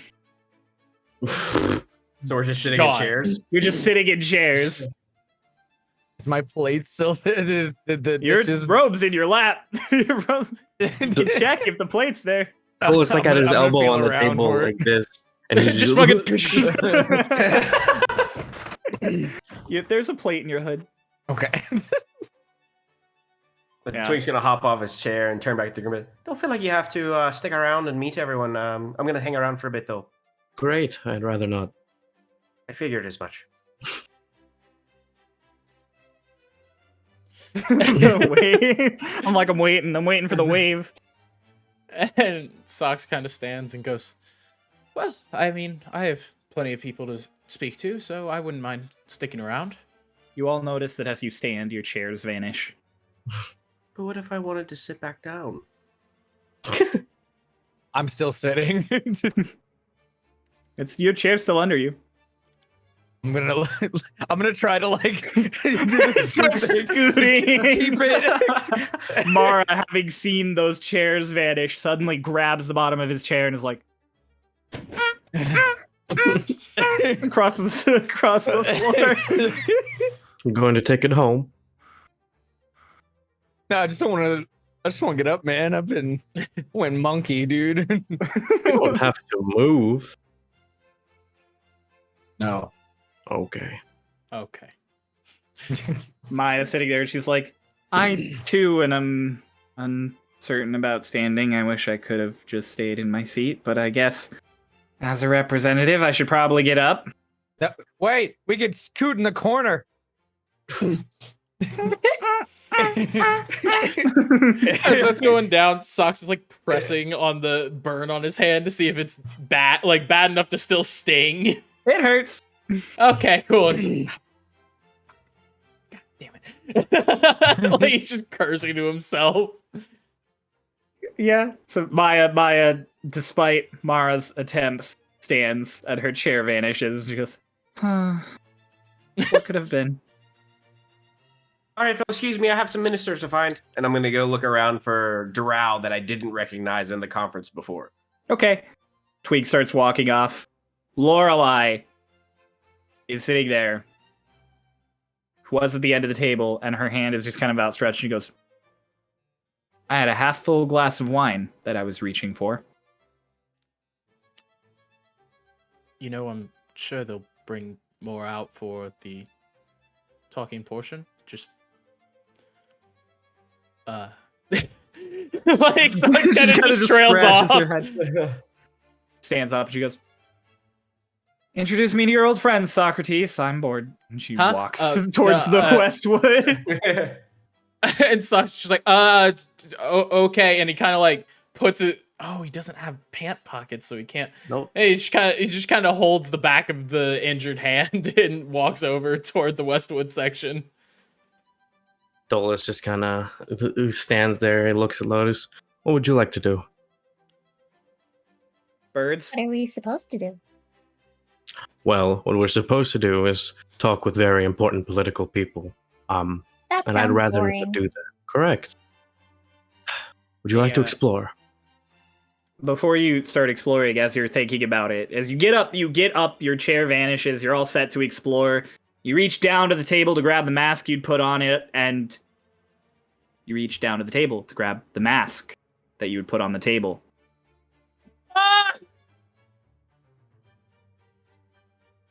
That's not good. I'm gonna start walking towards Arlashna. Yeah. Mara, are you still scooting into the corner? I think hearing them like wanting to walk off, I'm just gonna like let go of the chair. I'm like, I don't want to talk to people. So you just stand up and let the chair vanish? Or well, I'm gonna see like what it does whenever I like get up and like kind of hold it there. You're still holding it, so it doesn't vanish. You get up and it's still there. I'm gonna be like, Sport mode. You stand up in your whole. You turn around on the chair. You're sitting on it back. yeah. Mara's just sitting backwards on this really nice dinner chair. Great. Escort the payload. Oh my god. Yeah. Uh-huh. So Twink, first things first. With your passive perception, you are able to quickly notice a bunch of drow that you don't recognize all talking to Soden. Approach them. As you approach, Soden immediately turns away and walks over towards Illis. He seems immediately like he wants nothing to do with the conversation. Oh, someone's still a little hurt. And the drow there's like, you mean Soden? Why'd you say his name like that? Because he's a pissy bitch. I like you a lot. Good to meet you. What's your name? Slay. Slay? Slay. Twink. Good to meet you, representative of Twinktania. I am the Minister of War. I gathered with the name. I was named it before I became the minister. It was appropriate. Yes, just like you were born for it. Right. I guess my parents had high hopes for me. I'm gonna cut straight to the chase here. I need your signature. Ooh. Rare requests made so directly. Why do you need my signature? I'm gonna pull out the crumpled up papers that I have for the import. You pull out, It's just, you pull out the crumbled up papers, like folded 8 different ways and then kind of smushed. You unfold it and you kind of straighten it off as much as you can and give it a little flick. It doesn't really hold anymore from one of the folds. It kind of droops a little. I show him. You wish to import explosive, toxic, and corrosive items into Shade Oh. Step. I'm not going to limit myself to just one. Kind of like chuckles at that statement. He goes, and how exactly would this help us? How about I tell you this? You don't have to sign it right now, but tomorrow, down at the guild hall for the artificers, you should come. I'll show you. Ah. I enjoy a practical presentation. By chance, do you know who the Minister of Commerce is? Can He you point him out? gestures at the woman he was talking to a moment ago. She's now like 8 feet away talking to the other one. He's like, Can you Minister get her of- attention, can I get her attention? please? Voila! Oh, well, you yelled. Okay, I was not Yeah. expecting that. The woman turns, Yes, Slay. And he just gestures to you. She walks over, really this very, very pretty dark elf woman walks over. And she goes, yes, I have a question for you. yes, Will you sign this piece of paper? no. What if I show you something really cool? Maybe. What if the thing I show you could change your country? She takes the paper and she looks over it. Was this your idea? She says to Slade. He goes, no. I too will be attending the demonstration tomorrow. Puts the papers together and goes, corrosive, explosive, and toxic. I can't limit myself to just one. What are the tax percentages you want to do on these imports? We can talk about that after. Think up a proper proposal by tomorrow at the end of your demonstration, and I will consider it. And she gives you the papers. I have another question before you leave. Yes. Anyone else you would think who would be interested in viewing my demonstration? Imports, exports. I assume, given explosive, that this would be weaponry. Am I incorrect in assuming that? You're allowed to make your assumptions. Prime It Minister of... might also be for practical use as well. Maybe a Minister of Medicine? Minister of Medicine and the Minister of Guild Affairs are both over there. And she gestures to the people she was talking with momentarily. What are their names? Her name is Plata. Excuse me, Plata! Plata. This woman turns to you. Not a dark elf, actually. A high elf, judging by the looks of her. She has little round glasses. Her hair is done up in a really nice little bun. She's very pretty. She comes over to you and she goes, hello. Minister of... I am the Minister of Guild Affairs, as well as the Minister of Medicine. You're definitely going to want to see this demonstration tomorrow I'm putting on. Oh, a demonstration from Twink. Yes. What shall you be demonstrating? And the other woman hands her the sheets. She goes, explosive, corrosive, and toxic. I can't limit myself to one. I am very, very interested. And she immediately is smiles. She goes, Great. So what we would set they this time? I need to know where. Oh, your Artificer Guild. Oh, I serve as the guild master there. And she does a little nod to you. Oh, I think you're going to be very interested in what I have to show you then. Are you a fellow artificer? Of course. Can you not tell by the hands? And the robes come down and you see the arms. And she immediately goes, she pulls off her long gloves and the same just burns and nicks and scars all over it. And she goes, it is a danger of the trade, no? It's a mark, per se. And she goes, it is very nice to speak to you. Where exactly is Twink? And Slay goes, yes. Where is your country? Well, I'm not going to tell you that. And I kind of give him a little elbow. I was like, don't want the Minister of War knowing where I am. He goes, good strategy. Well, let's say we're off the coast. Oh, not far then. I would love to visit Twink. I never said which coast. Oh, perhaps far then. I would love to visit Twink one day. And she kind of giggles and sips her champagne. Yes, I'll mingle for a little bit longer. Yeah, but so he starts mingling.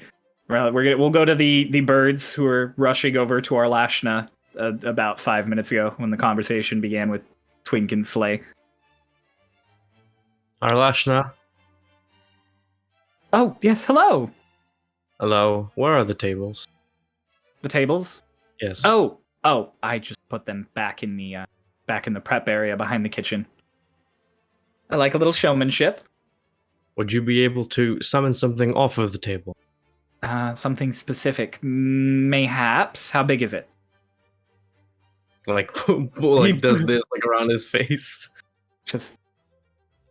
Your map. Oh, your masks. She kind of has like a big like. Right. Cannot summon the masks. They're going to be Nice. too small for me to pick off the tables. But, and she puts her hands on either of her shoulders. I can do something better. Are And we you're suddenly standing in a room full of just like chairs and tables all stacked around butlers who are like cleaning everything up. Same One queasy of the butlers feeling. nearby. Same queasy feeling. One of the butlers is just like, ah! So Lotus is not only having a brain freeze right now, but is also queasy. Yeah. Dolus just like he doesn't like stumble. He just okay. Second time, Yeah. not pleasant. Not pleasant at all. Ugh, fuck. Second time. Yep. Remember, she teleported us to the apartment. Anyways, Right, you can stand still. Get your wits about you. I'm gonna look around. points at For- the butler. Okay. Yeah. Hi. Do you know where the Twinktania table is? He like gestures to one of the tables that's off getting cleaned up. Thank you. I'm gonna walk over towards the Twinktania table. They haven't started cleaning it up yet. Okay, I'm gonna get our masks off the table. Okay, you get your masks off the table just fine. Put them on, take off the disguise self. Right, and then I'm gonna, in following Lotus's footsteps, walk over to the same butler, just point at him. You, Yes. how do I get out of here? He kind of like looks at Arlashna and she goes, I don't think they want to go out the way that they just came in. He goes, the kitchen is through here. I can take you. Please. Okay. He just like, and Arlashna goes, I'll see you out there. Then she just, gone. Just follow after the Yeah, after so the the butler starts leading you through the back rooms and everything, and starts walking through a hallway, and you can immediately hear the sounds of like the kitchen next to you. It's all cleaning at this point, so it's a bunch of things clinking and getting tossed around. Mhm. And as you're both sort of walking, you see a group of the butlers near the front doors, all sort of talking. Dolus, you recognize them as the same three who were talking earlier and looked at Fagin. And as the other butler comes up, they're like, "Ah, what are envoys doing back here?" We were sent there by Arlashna. We forgot something on the table before she sent it back. And they all kind of nod, and they're like, of course. So sorry. Glad you were able to get your things." And they like Right. open the doors for you, and they're like, "After you, please return to the party." Right, I will. I'm gonna walk through, and then I'm going to start walking towards the door that we walked in through to leave. Like to leave. Okay. Yeah. Following after him. Am I able Are y'all to? leaving Because the I know whole that the. party? Yeah. Well, yeah. I was gonna ask because I know that when we got there, it was two guards who like opened the doors for us. So are we Mhm. able to open the doors to leave? Okay, yeah. So you guys go to open the doors, and before you get there, real quick, we're going to meanwhile back to Socrates, as Lorelei walked over to the Westwood representatives and insisted he follow to introduce her. Fox meekly like catches up and it's just like, I can't guarantee I know all of them. I mean, I do know. Do I see Petrin? Yeah, he's right there with Illis, who's talking to Sodden. He doesn't seem to be a part of the conversation, though. Yeah, as soon as like he gets out, like I don't know any of them, but I do know Petrin. Petrin just goes, "Oh, hello." Walks over to you. "Oh, and is this the gorgeous captain you were talking about earlier?" And he takes Lorelei's hand. Like, She he goes- almost- And he like takes up the hawk mask and like she's like, "Ah, are all the boys from the Westwood lookers?" And Petrin kind of giggles and he's like, "I'm a married man. I apologize." And he gives her like a kiss on the knuckles. Lorelei, this is my childhood friend Petrin. He goes, This is my childhood problem, Socrates. And he gives you a pat on the shoulder. Lorelei's like, so he's always been a problem. Well, to be fair, Petrin and I were the duo of problems. If one of us caused it, the other one was the one getting them out of it. Petrin goes, I don't quite remember me being the cause of anything initially, but I'm willing to let you go along with whatever you think. Thank you, Petrin. Just their gritted teeth. He just kind of smiles. He's like, of course, Socks. Mm-hmm. Also, by the way, love that nickname. Whoever coined you that nickname, I'm giving them all of the credit. You can give that credit to Lotus. The little bird. Correct. Oh. Socks, actually, it's great that you came over. I wanted to talk to you about something. Okay. Forgive me, madam. And he like turns to Lorelei. He's like, can I step away from a moment? If you'd like, there are plenty of other handsome elf men I could leave you with here. And he kind of like gestures to all the guards with him. And he's like, if you'd like to meet a few more. She goes, I would not mind at all.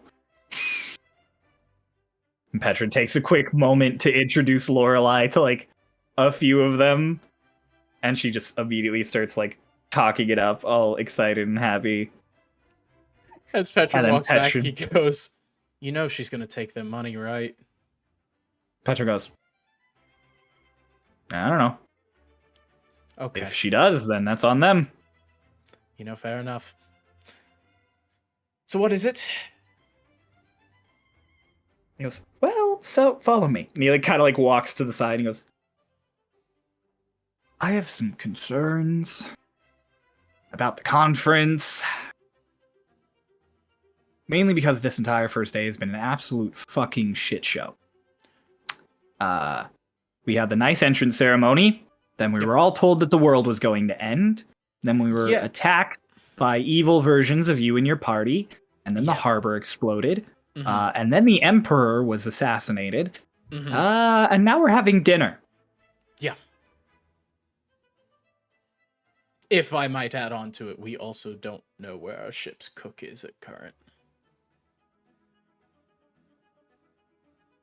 That seems like a weird attaché, but I mean, you know what? It's important to us. Okay. Whatever's important to you, Socrates. Yes. Where is this going? I've never seen Aarakocra before I saw the two in your party, and then the one that's not in your party, but was in your party, but was, like, not in your party, because two of the... Right. And now, I've seen both of them, not him, and then another random Aarakocra shows up and murders the Emperor of Stonekeeper. Right. Bad, right? Bad look. I understand where you're coming from, but they're with us. They mean no harm. Well, see, but the thing is, Illis, her whole area is right next to Nolan's. They have the exact same layout. I don't know about your layout. You're on the other wing. There aren't any windows in our apartment. Right. There's nowhere for an Aarakocra to get in. Yes. And the Starlings are some of the most dangerous warriors on the planet. They can... don't get me wrong. They're still human, after all. But I certainly would say 2 or 3 of them equals you or me at any given day. Which is to say, no random Aarakocra assassin, all on their own, should be able to get in and kill the Emperor. Especially with Fagin. Right, but the testimony said it wasn't either one of ours. Right? Yeah. Socks. You know how I was never any good at magic? Yeah. What if I told you I'd been studying? Go on.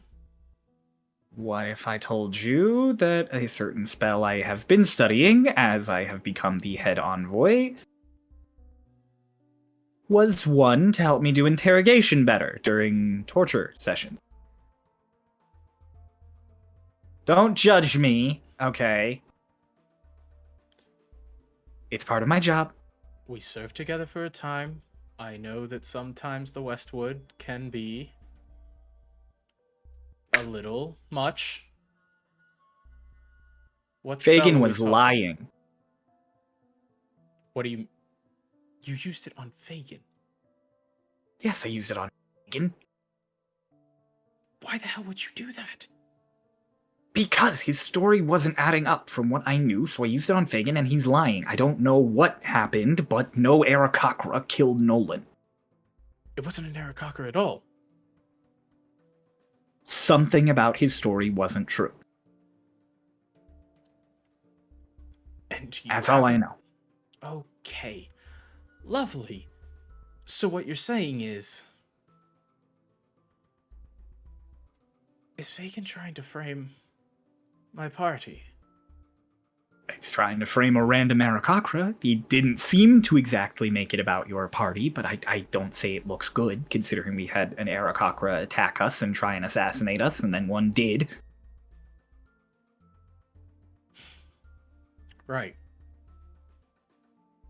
And Sox kind of like takes a second. He's just like, so what does this mean? What? Well, don't get me wrong, I never liked Nolan. He was an ass. Only ever met him the one time, but, everything he's ever done has only made my life more difficult and brought war to the Westwood and the world, so I'm not exactly sad he's dead. But I'm a little concerned that it's not going to stop with him. Right. And Fagin said he wasn't a fan of Nolan either, especially not the Unreliables rule, but... Huh. So I what are you can't come thinking? out and say that the hero of the Stonekeeper Empire, who ascended to Holdmaster from his position of nothingness, might have killed the Emperor. So, I was hoping you and your party could, look into it for me. And do you have a method for how we might be able to do that better? Or... No. You were always creative, Socrates. And he gives you a little pat on the shoulder, and he's like, besides, Fagin trusts you. He was an adventurer, you're adventurers, you... click. Right. I'm just a guard at the end of the day. Yeah. There's something else I wanted to talk to you about on a personal matter, actually. I have some news, actually. I got a letter this morning from Sfina. I wasn't able to read it due to all of the hectic chaos of the day, but thought you'd want to know. Right. She's doing well. She's loving it in Yubawa. She's doing great. She's doing really, really good. What are you hiding, Petron? She wrote to me about how her first few months there have been fantastic. How the last half of a year has made her feel so pleased, and she actually doesn't really plan on returning to the Westwood. She thinks after her time there, she's going to retire there with her husband because she's engaged.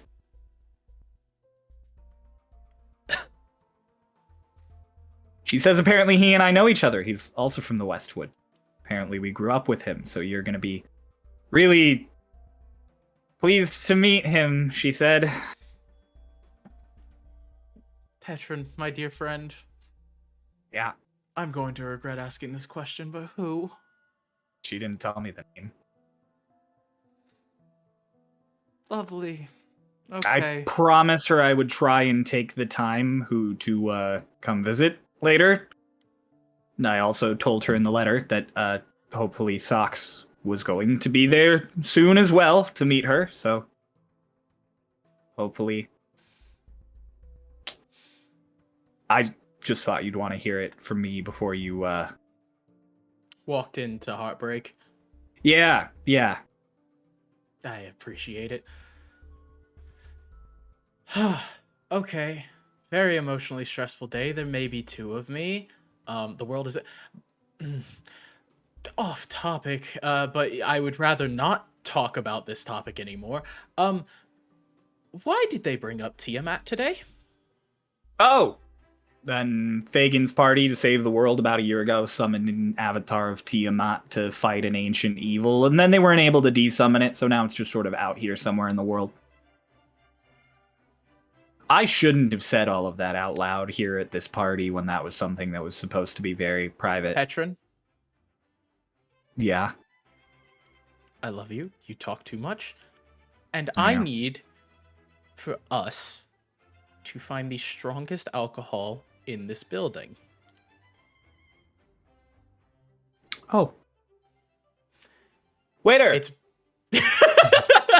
Around then is when the birds would be coming out of the back. I was gonna say, so we were gonna go to the doors, but I want to actually, great timing. I want to stop and say a word to Fagin on our way out. Okay, yeah, so you guys are walking out along the way. Fagin is mingling with the Yuboa representatives. He seems to be talking specifically to Matthias. Hmm. I just kind of walk up behind them, and I'm just like, Fagin. Ah, hello. Hello. And he waves down at you. It's good to see you both. Right, I don't mean to take away from your lovely experience here at this gathering, but like Dolus is saying this as he's like kind of walking towards him, kind of leans in. He's like, there were a group of butlers back towards the kitchen who seemed to be talking about you or in your direction very secretively. Now, they might have just been speaking gossip about you and your country, but I just thought after the day we've all had, I might as well give you a little heads up. And he gets kind of like a look on his face. He goes, ah, of course. Yes. Given the events of the day, it's good to know of any strange occurrences. I appreciate very much you telling me. And he like puts his hand out for you to shake. Right. Dolus just reluctantly just goes and shakes his hand. Like takes your hand. And he's like, Dolus, yes? And Correct. Lotus. Yes. Never met an Aarakocra before yesterday, and now I've seen 4, so, off to a great start. Right. First time for everything. Well, I guess I've only seen 3, considering one of them was you twice. Yes. Dolus like takes his hand back. He's like, well, that was the only business I'd like to discuss. I'll be on my way. Oh, of course, I'm so sorry. Would you like to meet my cousin? Your cousin. Matthias! And Fagin, turns. right. This is Dolus and Lotus, 2 of the adventuring party, and Matthias comes up to you and goes, yeah, I know them. Hello, Matthias. Hello, Dolus. It's very nice to meet you. Right. What of you, Lotus? Hi. High fives you again. Is that not common where you're from? Nope. Ah, make it common where you're from. I will try. You know how it goes. Never met Aarakocra before today. What is it like in your home? Windy. Must be pretty good Constantly. for wings. Yes, I'm sure we will be able to tell you all about our home on one of the other days of us staying here. We really should be on our way, though. Fagin We're nods to gonna you. go exploring. Matthias is like, of course. Go. Right. And then now they're gonna head towards the door. Bye bye. Okay, you'll wave. Faye gives you a wave, and Matthias gives you a wave, and they go back to talking and everything. And you go to the door and you give it a tug. The door doesn't open. Oh, fuck! I walk over and I pull on the door and I just kind of really awkwardly stand there. I look at Lotus, just start pulling on it harder, just like rattling the door. What if it's a push door? I try pushing the door. The door does not open. Fagin and Matthias, who were watching you go, are like, get a look on their face, and Fagin's like, "You having trouble?" Would you like to try?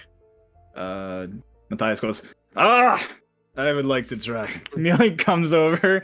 He's like, "It's all right. They're heavy doors." Be my guest. Fagin, together. I assume this Both is of them. making enough noise to cause Yeah, representatives are starting to notice. You and Petrin look up, and you see Fagin and Matthias kind of shouldering the door. Cool. Fagin, like, gives the third try. He like stops Matthias. He goes, "Well then, it seems we're all trapped in here." Where's Granny? She's the head. She goes, She's here. She's in the room? Yeah. Like, okay. "Yeah, she's standing like where she was typically standing." She goes, "Oh my." Doesn't seem like a very efficient trap. The roof is glass. Fagin's like, we don't all have wings. Unfortunate. Sus kind of looks at Petrin. You don't think... Petrin's like, it doesn't sound like it's a good circumstance, especially since we're all in nice clothes without our armor and weapons. Except So- for Fagin and the Starlings. Right? Yes, Lotus. Is there a lock that's visible on the door? Nope. Does this lock on the other side?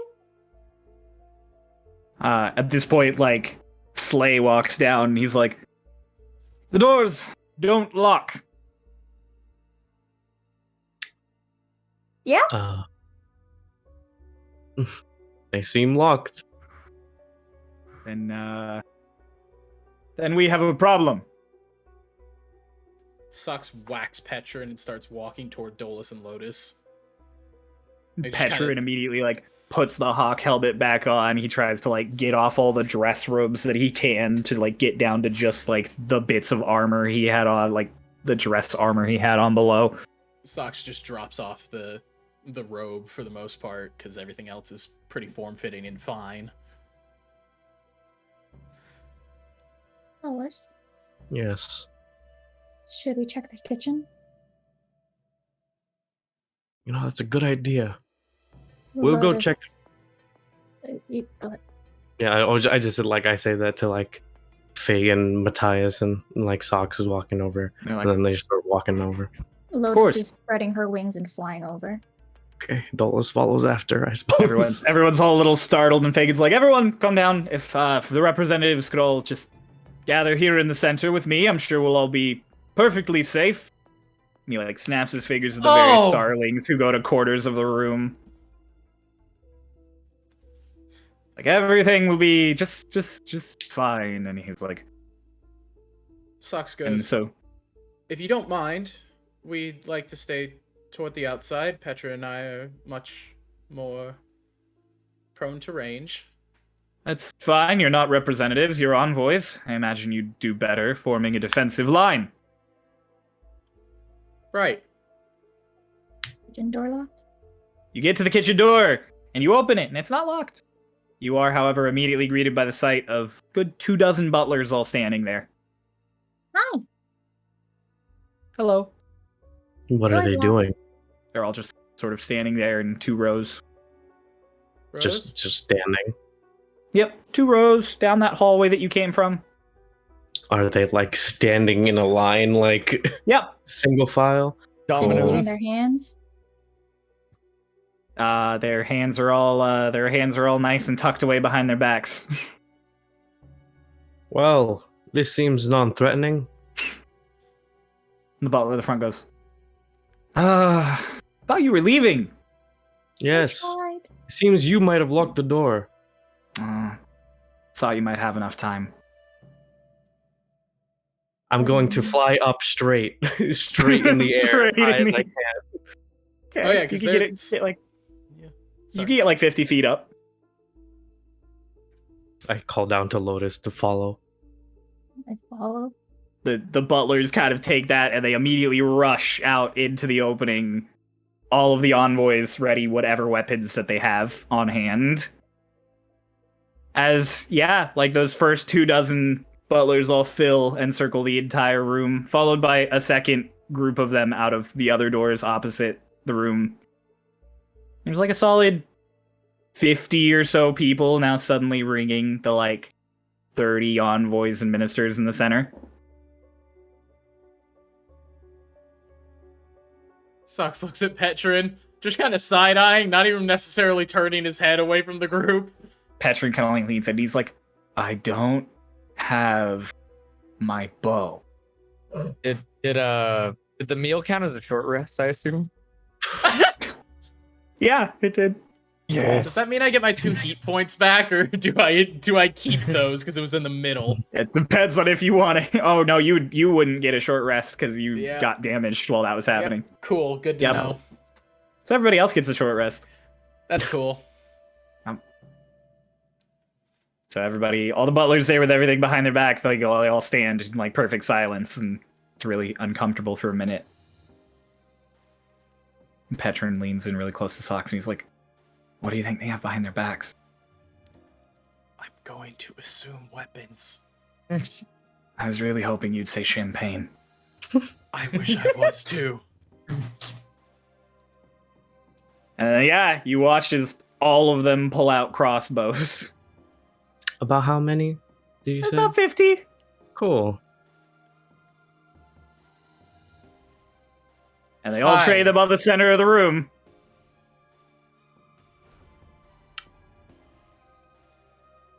Well. Roll initiative. Oh, Roll initiative. are you fucking kidding me? Fuck. Fuck. 15? Oof. 7. Hang on, this is a lot, so we're gonna go very organized. Ah! Alright. Higher than 20, anyone? Alright, well. 15 to 20. Socks at 17? 15. Oh, 15, I'm sorry. Fuck! 10 to 15. 11. 11 for Lotus. I miss Archibald. 5 to 10. Oh, 5 to 10. 7. 7 for Mara. Yeah, Archibald could have wrecked this whole room in one go. What? 1 to 5? Oh my god! 3. 4. Hey, 4 for Twink, 3 for So- Olaf. So there's 50 of them? Yep. Just double checking? Okay, cool. I'm gonna fucking kill myself.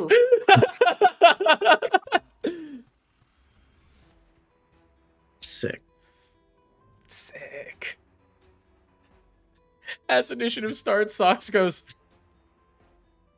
well, I think we can get you a bow, if we're lucky. My gosh. Just the last thing he goes is like, well, we can get you a bow.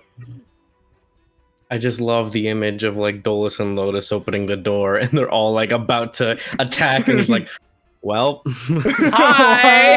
This is a very awkward. Why? So we're gonna start not on the crossbowmen's turns, as you would expect, because it was originally they were going to have the surprise round, but somebody rolled a nat 20. So we're going to just say she doesn't get the surprise. Lorelei, the moment she sees the crossbows, fully knowing all this crazy shit was going to happen, just kind of sighs, reaches into her chest pockets, and draws out 2 of her guns and just drops the nearest 2 crossbowmen. Okay, knowing all this crazy shit was gonna happen, I thought you meant she had something to do with this. I was like, oh, fuck. Nah. That hits. And that's max damage. Oh my Hell god. yeah. Shoutouts to Lorelei our just- girl. Lorelei just pulls both those guns and just drops 2 men with both shots. And they just immediately are just both fucked up from taking a shot to the shoulder. Cool. Now the crossbowmen get to go. Great. Okay. Plus what? Couldn't even imagine mapping out 50 combatants. Each of you are going to have 2 bolts aimed at you, Deflect except the missiles. birds that are each going to have 1. Deflect missiles. I Deflect got you. missiles.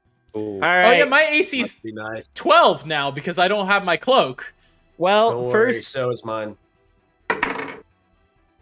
to hit is 15. Well, Is that- Is hits? that for everyone? That's for everyone. That doesn't hit me. That doesn't That hit hit me. me. That hits me. You said 15? 15. Yeah, I get hit. Okay. Next to hit is the second nat 20 of the session after Lorelei. Jesus. Yep. Good thing I only got hit with the first one.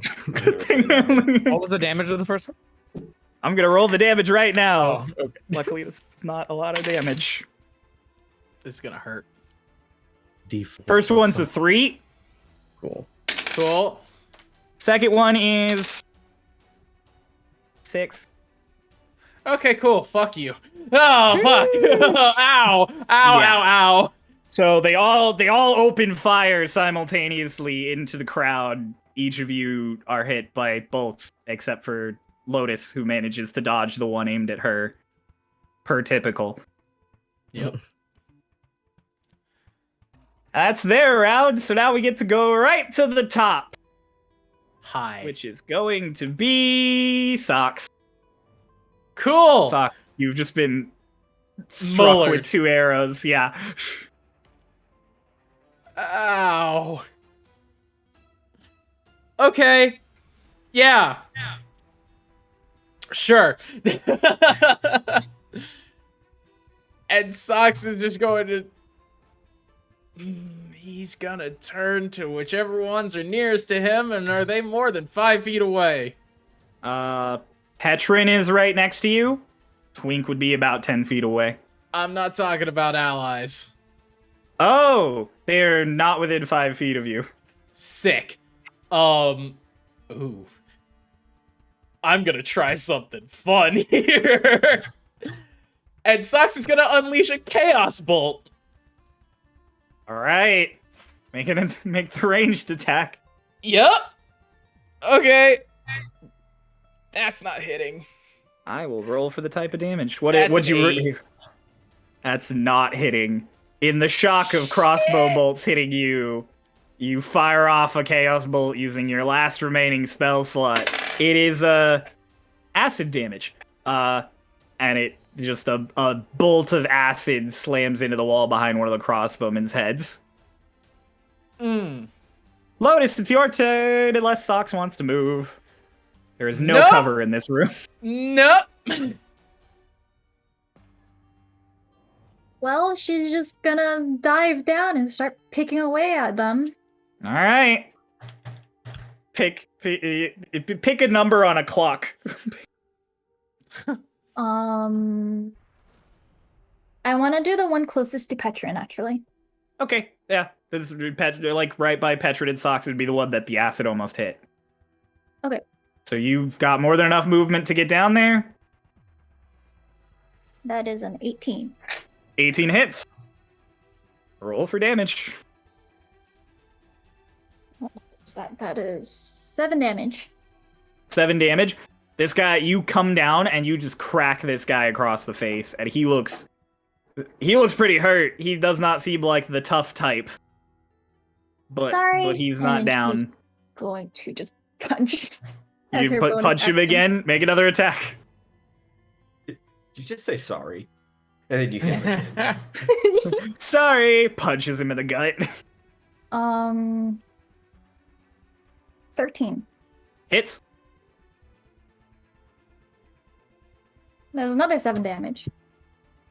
Yeah, you punch this guy in the gut, and did you want to specify non-lethal damage? Yes. Okay, you knock him the fuck out. Petron, I got a thingy for you. And then she's just gonna fly back up. Do you have the movement Petron back? is just like, yes! You have enough movement to get about 20 feet up. Yes. Because I saw he had a bow and arrow, so Yep. before. Okay. He did not roll great. So Mara, it's your turn. Oh boy. All right. It is. It's definitely time to wild shape into. Oh, what you turn it into? I was looking. I was looking through the list a little bit. I think we're gonna be a giant wolf spider. A giant wolf Oh my spider. The size of a dinner Hell plate. Hell yeah. No, this is a giant one. It's the size of a Alaskan Malamute. Yep. Oh. I'm gonna Trying the size of a dog. Great. Yeah, so suddenly in the middle of the room, after having been hit with those crossbow bolts, Mara his shape twists into this strange, unnatural visage for a moment before it finally puts itself back together as a giant fucking hairy spider in the middle of the room. Oh, I hate that. I love that. I'm gonna bite the nearest. Or wait, can I do that? Is that a? Yeah, you'll be able to walk over and bite. Okay, I'm just making sure that wild shape wasn't in action. Yeah, Already. is wild shape in action? Is wild shape in action? I thought. What's it Yeah, say that it was is? curious, What's it Let's say see. it is? Wild? Nope, it's an action, so no, you cannot bite. Unless it specifies that you can on that turn, but I don't think it does. It does not. So no, you turn into a giant wolf Does the spider. wolf spider have a bonus action? Wolf spider does not. However, you can climb any surfaces. Can I hop on the ceiling? Yeah. If you want to use your movement to 50-foot jump jump. onto the, if you want to use your movement to jump onto the wall, I'll say you can Yeah. do that. I'll do that. Yeah. So you watch as this giant spider that Mara just turned into kind of, boom, up onto the wall above everyone and just lands looking down at these now very startled butler crossbowmen. Oh. It's not gonna be your turn. I'll make a little spider, and then Monkey. Still saying monkey is the fucking I'm spider. gonna say monkey and spider. Now it's I don't know. Petron's turn. Good for Petron him. is going to, upon seeing Lotus take that guy out, rush forward and do a very sick dive to grab the crossbow. Hell me yeah. I'm gonna dex roll to see if he can do that. He can! Yeah! Yeah, he does a perfect dive tuck and grabs the crossbow and lands, and he's gonna use his action this turn to reload very quickly. So yeah, so he loads his crossbow real quick, and we're gonna move on straight to the next person, because that's what he's doing with his turn now, is loading a crossbow. Twink, you're up. I have a question for you, Mr. DM. Yes. How many people could I fit in 3 15-foot cubes? They're all spaced about 5 feet apart, so each cube could fit about 3 people. All right. I'm going to use shooting stars from my shooting star ring. Yeah. And 3 glowing motes of light are going to come out of it. And I'm going to target 3 15-foot cubes, get as many people in as I can. Okay. You can absolutely do that. Just the closest ones to you. Yeah. Okay. DC 15 dex throw. Or ha. Okay. Use half damage. Well, they failed, so it's full damage. Cool. 5 d4s. Let's go. Cool. So he's getting 3 total or 3 per 16 cube? fire damage. 16 fire damage. You watch Maybe his 9 total. Well, they failed, 9 so it's no. I'm saying to Noah. oh yeah, How many- 9 9 people. I total. asked how many Yeah. people. Yeah. So you watch as Twink's very, very pretty blue and purple ring shimmers, and then he does a really just gentle hand motion in front of his face, and these 3 motes of light just whoosh out. And as all the crossbowmen are like reloading in the tension and everyone's freaking out, they just explode into these showers of sparks. And all those 9 people are all just immediately on fire and panicking and fall down dead. Oh, Yeah. Each of them took 16 fire damage. Cool. So that's 10 out of the 50 done gone. yep. All right. We are on Twink. Do you want to do anything else with your turn? Nope, that's all I want to do. Joelis, you're up. Okay, question. So you said that they're kind of like around A all the ring people around, there? yes. And where am I relative to them? I just flew like up a bit. The kitchen and where they entered would be 12 on the clock. Uh-huh. You and Lotus would be around 10 to 11 because you flew up away from that door. Okay. All And of Lotus- all of the damage so far is happening around 9 o'clock. Cool. So, and how high am I up from the ground? About 40 feet.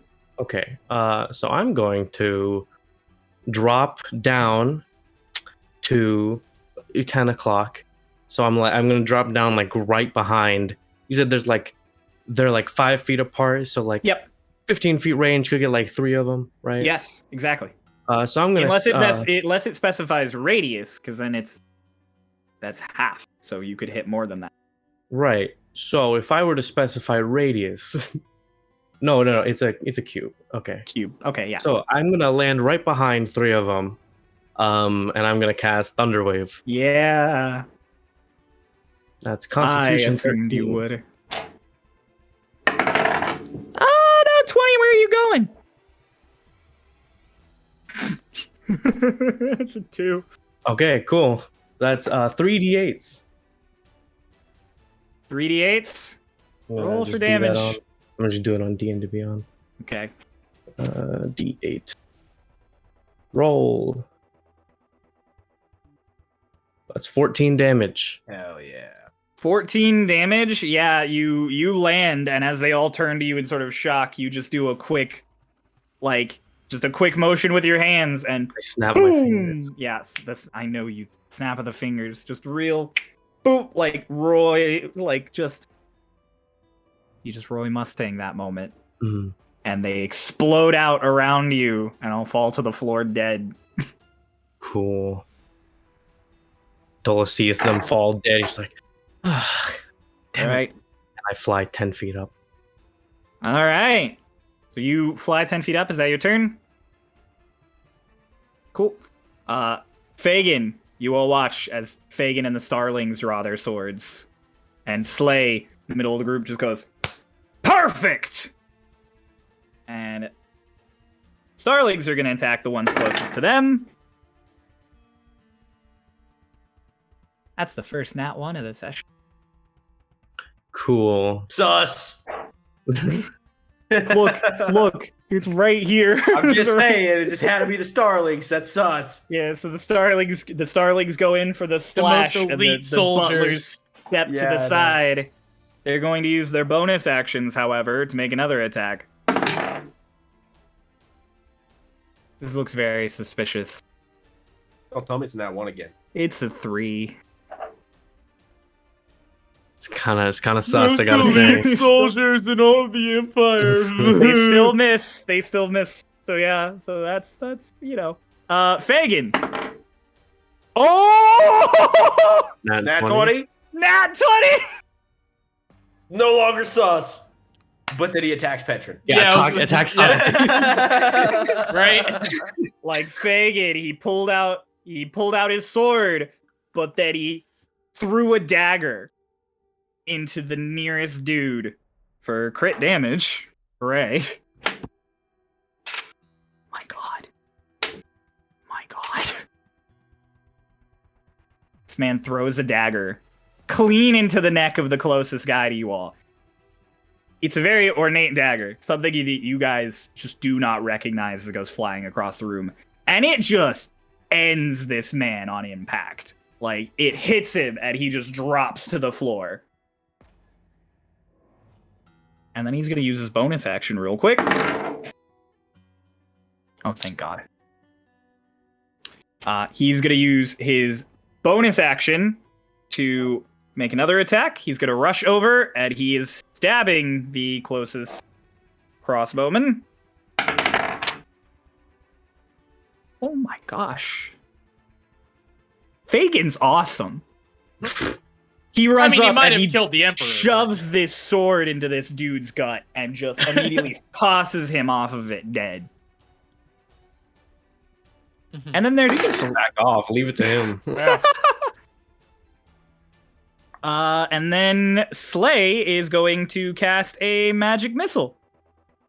Hell yeah. So you watch as the Minister of War just sort of waves his hands, crosses them, and boom! And out are going to come 6 bolts. Give me 1 second here. All of these guys are stronger, higher level than us. Hey, Twink still killed more than they have. That's true, he has.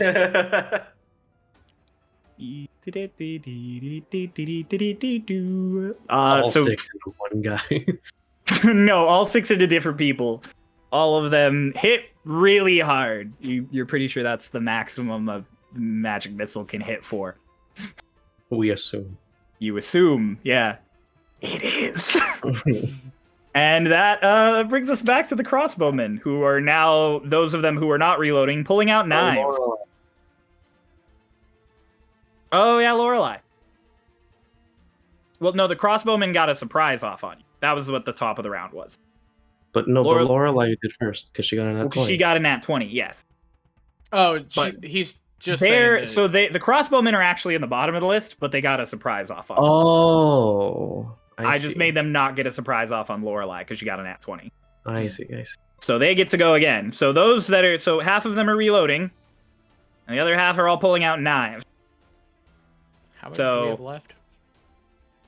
How many do you have left now? At this point, you got about 30, well, 2 of them died, so 38. Okay. Okay. More than 2 of them died, but Well, yeah, 2 of them 2 died more. since the 10 that you murdered. okay. And then I killed 3. Oh, that's right, you did kill 3, so we would be down to 35 now. Lotus killed 1, Twink killed 9, Fagin killed 2. Dolus Slay killed killed 1. 6. Twink killed 6. No, Slay didn't kill 9. any. Slay didn't kill any. Right. Lorelei killed 2. Okay. Anyway. 35 remaining. Yep. Looking at math. This battle royale is great. This battle royale is great. Okay, but yeah, so the crossbowmen all immediately... Dolus, you are on the ground. No, I'm not. I'm 10 feet. Oh, up. you took back off. That's right. Yep. Mara's a spider. On the wall. Lotus took back off. Twink, Socks, and Petrin. Hey. You're all looking at people rushing you with knives. Cool. Oh. Twink! Your short stature saves you yet again as one of them comes in with a knife but is not expecting to aim low and goes clean over your head by just about an inch. Every time. An insult. It's an insult, but it saves They your die life. next round. They insulted me. They die next round. It's okay, another one's coming at you. He does the same thing. They don't learn from their mistakes. They don't. They never do. They never They do. both just completely miss you. Socks, you have 2 now. They're Hey, gonna that's nat 20 15. both. Yeah, okay. Stab me. Do it. Do it, coward. Do it, coward. Wow. Hey. That's 36 damage. That's right? mean. You die. You die because you're mean. Just go right to it. Oh, And it my burns goodness. as it hits you. And it burns at you. It's fucking silver. Get fucked. No, I'm kidding. Blew the cutlery from before, so it is silver. The blades of those knives are not silver. First knife hits you for 5. What the fuck? What the fuck? It's a D4 plus like 2. Yeah, that's true. What do you mean? It's what the not fuck? silver though. There is no burning effect as you are stabbed. Thanks. Second guy comes up to you. The handle's silver. Yeah. Puts 13. this- To hit? That hits. Yeah, 13 to That hit. hits. That hits. Hmm. We're gonna It's have okay. to kill- That's only 3. You have to kill Socrates too. Yeah, that's fine. Socks does Fine. not look good. Cool. You're fine. You're Am I? fine. You're fine. Uh-huh. I don't think you're fine. Petrin doesn't get hit. He dodges out of the way of the first one. You dodged out of the way of both of them. Thanks. He's very, very nimble. That's their turn, though.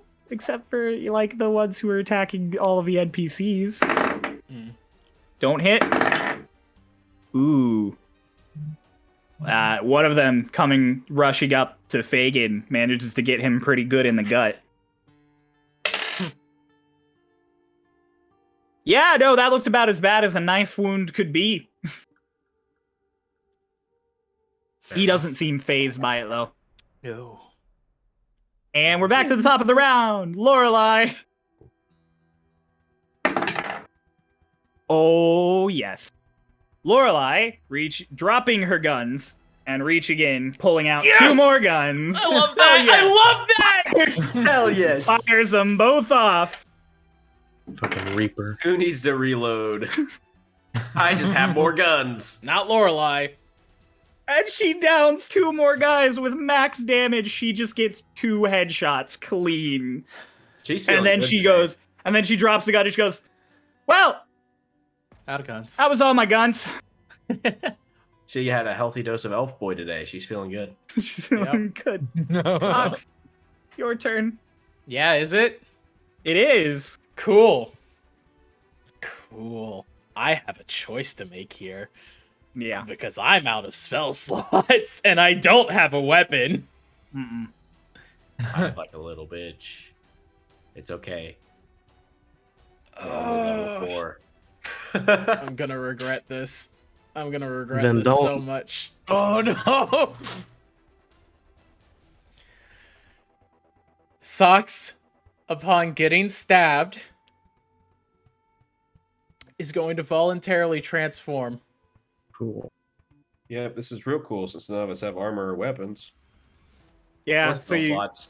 This is the you cool- all watch as Socks getting stabbed just rips out the claws and gets something of a snout. Starts to sort of grow hair. Petra goes, oh shit! Now in your hybrid form. And Socks. In his hybrid form, can Socks talk like Scooby-Doo? No.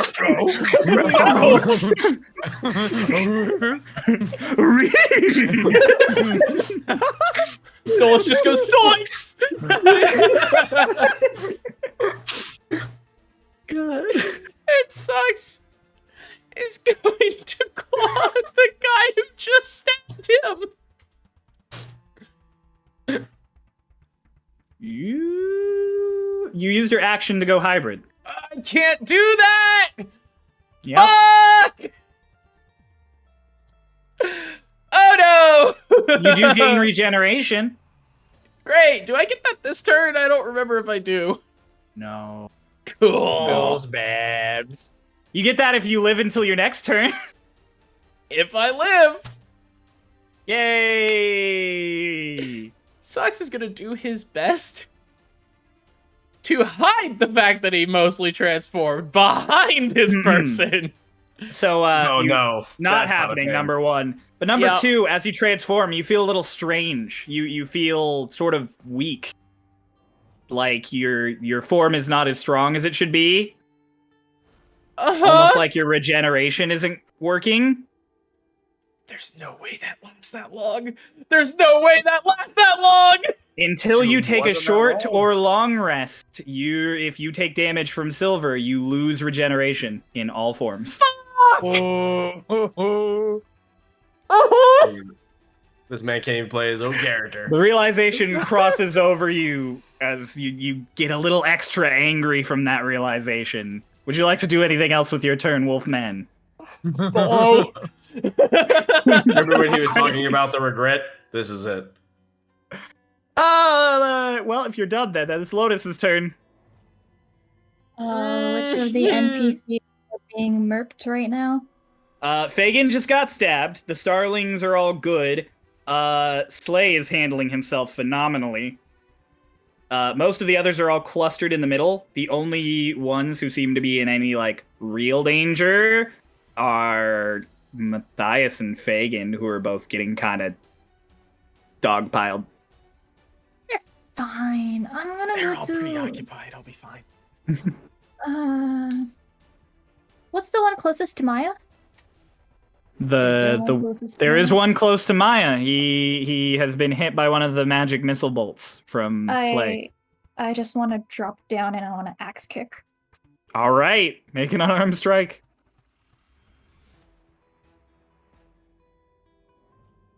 11. 11 does not hit. As you And come then- down, the little rush of wind alerts the guy, and he just steps aside just as your foot comes in. And then I'm gonna spin and try to hit him with my other leg. Oh, into the roundhouse. Let's go.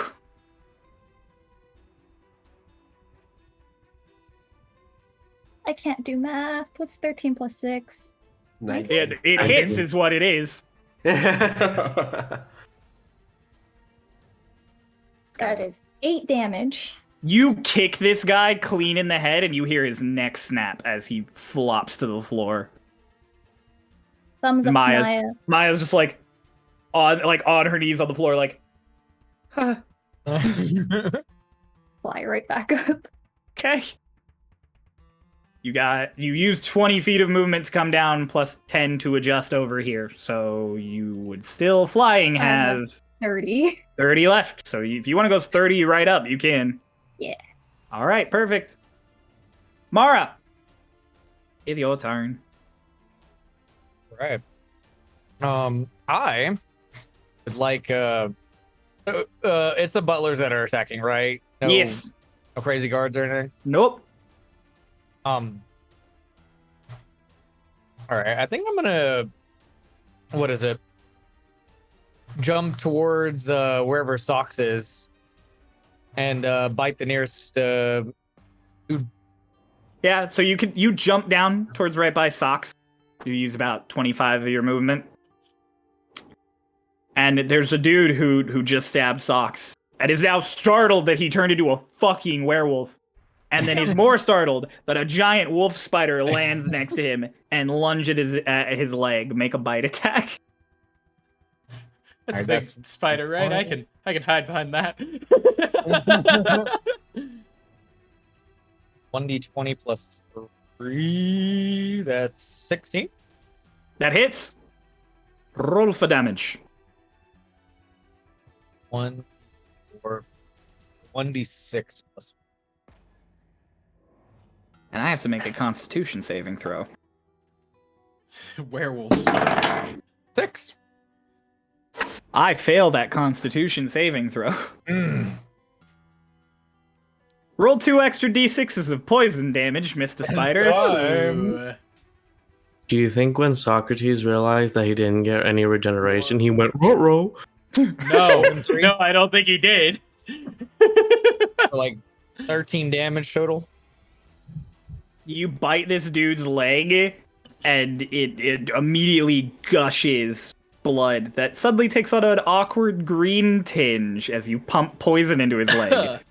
And he kind of like drops to his knee, and he's like, ah, as he like falls over. He is, he's knocked out. Yes. Yeah. Good job. You still I got like guess- 15 feet of movement. Yeah, I'll. There is one more guy still at Socks. I'll try to maybe, if I could, position myself in between me and him. You can. I'll do So that. Socks, there's just a giant spider between you and the dude who just stabbed you. I'm Or one of the dudes who just stabbed you. And then I'll Ugh. The vomity noise. Fiscal girl. Twink, you're up. How many people can I fit in a 15-foot cube? Well, currently on Fagin and Matthias, there are about 10, all centered around them. Yeah, I'm gonna get them. Okay. You'll hit Matthias and Fagin, too. I'm sure they'll thank me later. Okay. Yeah. They gotta make DC saves too, though. So Yep, you just doing one. You just doing. all I have left. I only have 1 charge left. Okay. Twink, send it home. Country roads. Well, the crossbowmen fucking fail with a grand total of 7 after the modifier. Fagin succeeds phenomenally. Okay. Not perfectly, but phenomenally. Matthias also succeeds. All right. That's gonna be 13 points of fire damage, reduced to 6 for Fagin and Matthias. Okay. The mode of light explodes out, immediately setting aflame all of the people who were assaulting the two of them and both of them. But the people who were assaulting them seem to get a lot more hurt, and they all sort of collapse to the ground. They burn, and Fagin kind of just 35 minus 10 minus 1 minus 2. So 23. Nice math. about 23 Thanks. left. And we're on to Dolus's turn. Cool.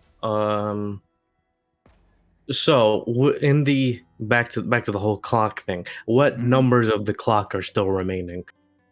What numbers of the clock that are still remaining? Everything between 12 and 9 is dead.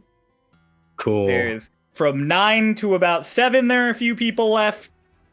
Fagin would have been down at 6, and that whole cluster is now dead thanks to Twink. Mhm. So everything from like 7 to 4, dead. And then we have like 1 to 4, where there are still some peeps. Cool. So I'm gonna head over to the 1 to 4. Mm-hmm. How many feet away is that? Flight speed, it's going to be about 40 feet across the room because you were on the other side, but you can make Okay. it. I'll get over to the 1 to 4. I'll go to. Sure, I'll go over to 4. And I'll land down, and I'll just. I'm gonna land down like 10 feet away from them, and I'm gonna fire an Eldritch Blast at the first guy that I see closest to me. Okay, make a ranged attack. Eldritch Blast. 16 plus 5. That hits. A D10 of damage. That's a 4. Cool. You Eldritch Blast a dude right in front of you, and it looks like it hurt, but it's not that bad. Great. Eldritch I am going to remain there on the ground. Okay, awesome. Petron's turn. Petron has reloaded. Petron aims and takes fire. And that hits. He is firing at the other one that stabbed Socks.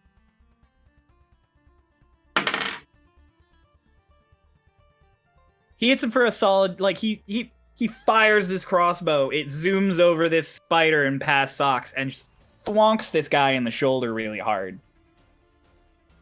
And he just goes, yes! Finally hit something today.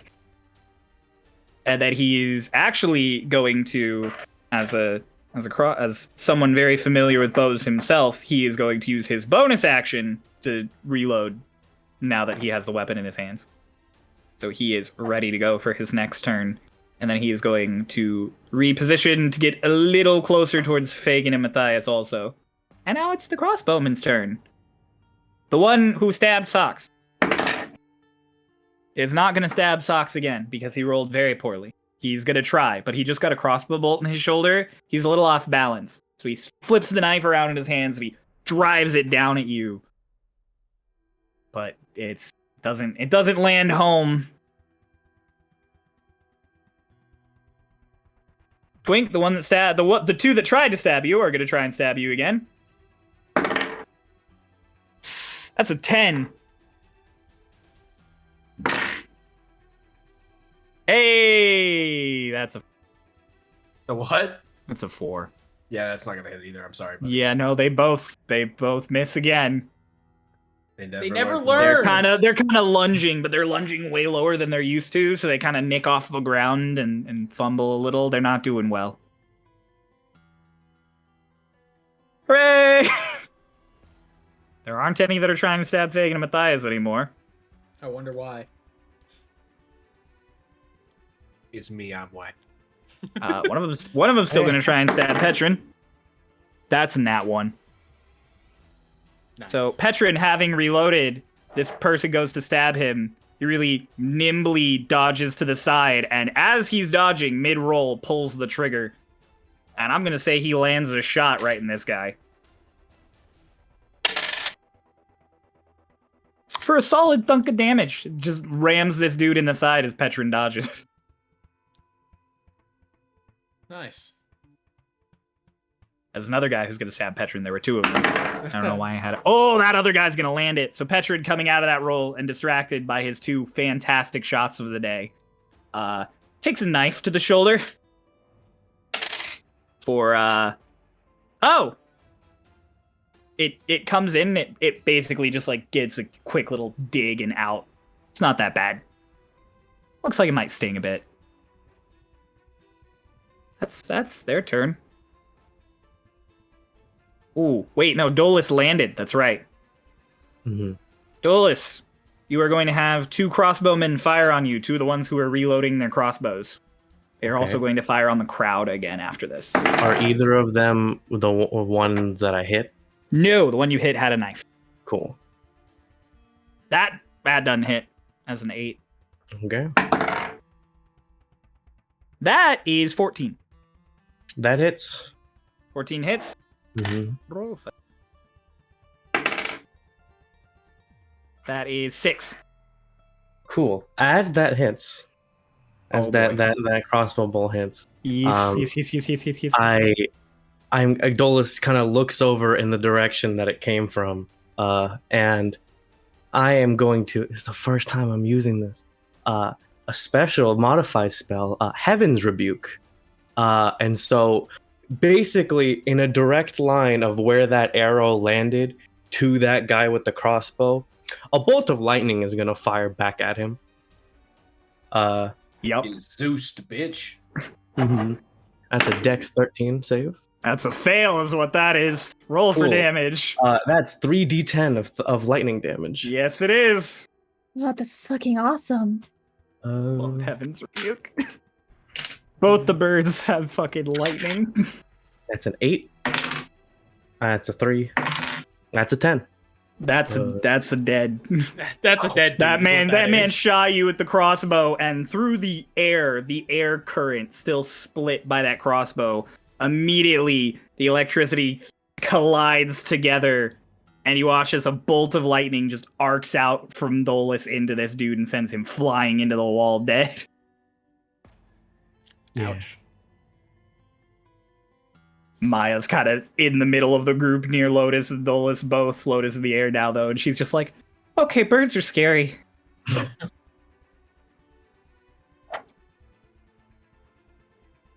All right, top of the round again. Lorelei doesn't have guns, so she is going to, she's going to rush over to the nearest dead dude and grab a knife.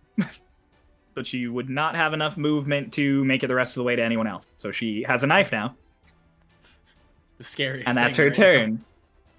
Socks, What do you you're have, up. Laurel? A Socks is knife. up. Okay. Oh boy. Cool. Yeah, I'm down for this. That's fine. There's still one dude alive near you. How's he looking? He's looking pretty not. He took a crossbow bolt. Pretty hefty damage. Yeah, Socks is gonna grab him by the throat and pin him to the floor. Oh, okay. Well, that's a grapple. That's a grapple. Yep. So go ahead and. That's a nat 20. Cool. Well, roll, boy. That's not a nat 20. It's really close though. It's a 19. Ooh, with my strength, Unfortunate. it makes it a 21. If you really No, need to compete that. it's fine. No, the nat 20 is gonna win unless I get a nat 20. Yeah. Yeah, no. So he grabs you him by grab the throat. him. You grab him by the throat and you just slam this man to the ground. And he's not gonna hold enough to cut off air. He's just pinning him. Yeah, and he's gonna look at him and go, "Who sent you?" And without regeneration, Socks is gonna dismiss his fucking transformation. You gonna try and dismiss your transformation? I have bonus to do that. Bonus that does that? Yep. Let's see here.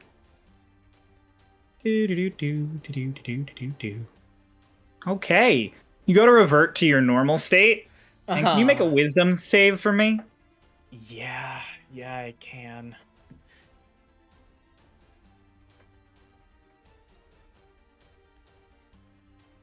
What'd you roll?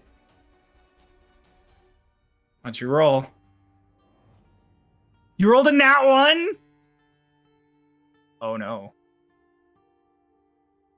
Yeah, in the moment, in the rush, as you slam this man down to the ground. Chaos!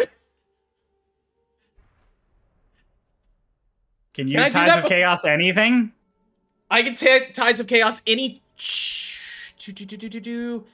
Once per long rest, you can gain advantage on one attack, roll, ability check, or saving throw. Yeah, I guess I haven't explained what the roll is going to do yet. Before. Yeah. I have to say before the Yeah, roll. you have to say it before the roll. Before the roll. That's only on like Yeah. lucky that you can say like after you fail. Yeah, it's like lucky and chronal shift. Tides of Chaos is you prep for a roll. This is bad. Yeah, the nat 1 was really the worst thing that could have happened here. Yeah, no, you at first it feels like you almost can't turn back to normal, but you feel like you still have control for a second, but then the scent of blood hits your nose. And then you don't quite feel like Socks anymore. And you all kind of watch as Socks, who had already bulked up significantly, suddenly gets fur not over just like his arms and his neck. He suddenly rips the robes he's in. The vest comes clean off. It was too tight. And there is a werewolf pinning this man to the floor. I don't have hands anymore on that, do I? No, I still have hands. You have hands? They just Yeah. have claws on the end of them. I was just gonna make sure that transformation doesn't crush his windpipe or anything. Well, if we weren't gonna get executed before. We might now. You made your decisions. That's all I can say. 1 second. Ooh. Yeah, as a bonus action. Your target is prone, the guy underneath you. So as a bonus action, you can bite him. And you're gonna. Please kill him. Please kill him. Please kill him. Please kill him. You clamp down on this. Yeah? Technically, didn't he use his bonus action trying to revert? Oh, I you did. did use your bonus I action burned trying it. to revive. Ah, damn it. This man's life has been saved, if only for a moment. So Oh, yeah, then so Socks is just a werewolf. Only for a moment. Oh shit. Thank you for reminding me though. That would have been very cinematic, but it would have been terrible for the pacing. All right, Socks, your turn is over. You are now a werewolf howling to the top of this room. Lotus, it's your turn. Lotus is busy axe kicking more people. Okay, axe kick person. Is there anybody else near Maya? There would be another one near Maya, yeah. Axe kicking him. Axe kick him. Dash 21. That hits. That is 6 damage. 6 damage. He's not down, but that kick hurt. You cracked him right across the face. And then Yeah, axe kick, and then I just want to normal kick him. Just another kick. Make another unarmed strike. Like Are you gonna go at him with the talons or? You know how like you have the talons and then there's like the knuckle? Yeah. It's like I'm kicking a ball. Okay, got it. Kick him. It's a 12. 12 hits. And now that So you have now- landed it, 12 is the AC. That is Didn't I 8 get damage. That is what? 8 damage. 8 damage after the 6 you already did to him? Yeah, you broke that man's ribs and he just kind of crumbles to the ground. He's out of the fight. I give another thumbs up to Maya. Maya is not looking anymore. Maya is kind of Maya has looked away. Okay. Maya's kind of hiding herself. I am going to fly over to Dolus actually. Okay, yeah. And I want to land on the floor so that they aim me instead of aiming for Dolus. Okay. Yeah, you land on the floor right next to Dolus. Did you say land like closer to them so they'll have to aim at you? Mhm. Okay, yeah. So you land between the crossbowman and Dolus. There is a guy there with a knife who Dolus has already Eldritch Blast, who you land within range of. What's up? It's kind of sitting there like. And now we're on to Mara's turn, who's still a big fucking spider and is now watching a werewolf pinning a dude to the ground. I'm gonna jump to the next guy, I guess, if I'm near one. Yeah, the next nearest ones would be the ones down by 7. Be about 30 feet. You can reach. All right, I'll jump right to it and bite one. Okay, make the bite melee. This guy is very startled as a giant spider jumps up at him.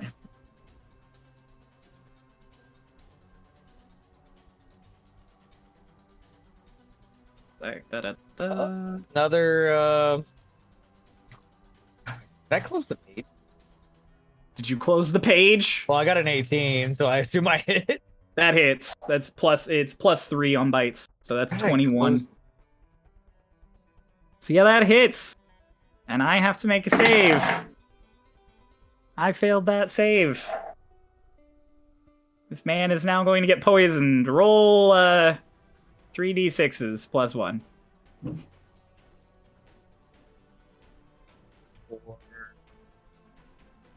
That would be 5 on that one. Another 5.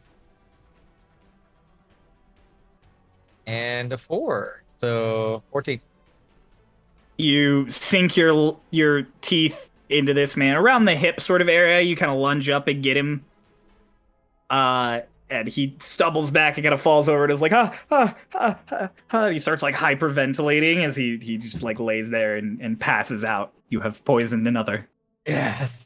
You have claimed another. At the end of this combat, they turn into spiders. Roll initiative versus the spider. All right, Mara, what is that? Is that gonna be your turn? Yep. All right, Twink, you're up.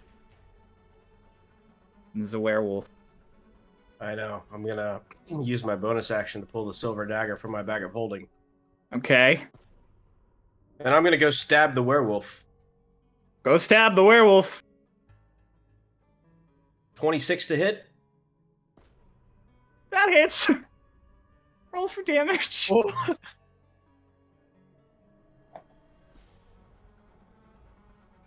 Gonna be 7 damage, piercing. 7 piercing damage. 14 total. Vulnerability. Vulnerability to silver. 14 Socks total. goes down, but he's still alive.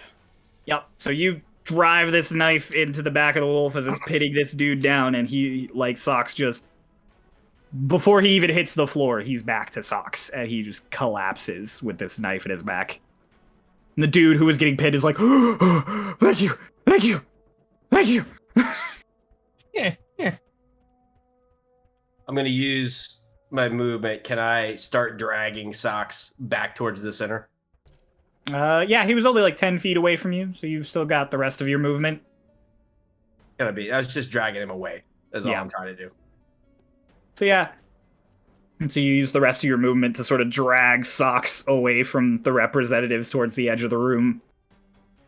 Wait, it'd be the opposite, wasn't it? He said he was dragging me toward the Towards center. the center. Oh, toward yeah. Trying to so get him you- away okay, from all the other people. Got it. So yeah, you start dragging him towards the center with all the representatives. I'm sorry, I read that backwards. Yeah. Yeah. So you start pulling him in towards the That'll representatives. be my turn. Okay, Dolus, you're up. Lotus is now landed about 10 feet in front of you. Cool. Well, I'm gonna take a couple steps to the left to get around Lotus. So I have a line of sight on the guy who I Eldritch Blast before, and I'm gonna do another one. All right, make a ranged attack. Okay. Oh man, fucking that misses. It was a You 4 fired plus 5. Eldritch Blast, but this dude who's very on edge with Lotus right there ducks under it, and it binks into the wall behind him. Cool. Well, that's the end of my turn. Well, okay. Petrin! Bonus action reload. Fire. It hits. He fires. He sees this fighting going on the other side still. He sees the guy you fired the Eldritch Blast at. And he sees a perfect window between all of the representatives under Lotus's wing, through her arm into this guy. And he takes the shot! Hits.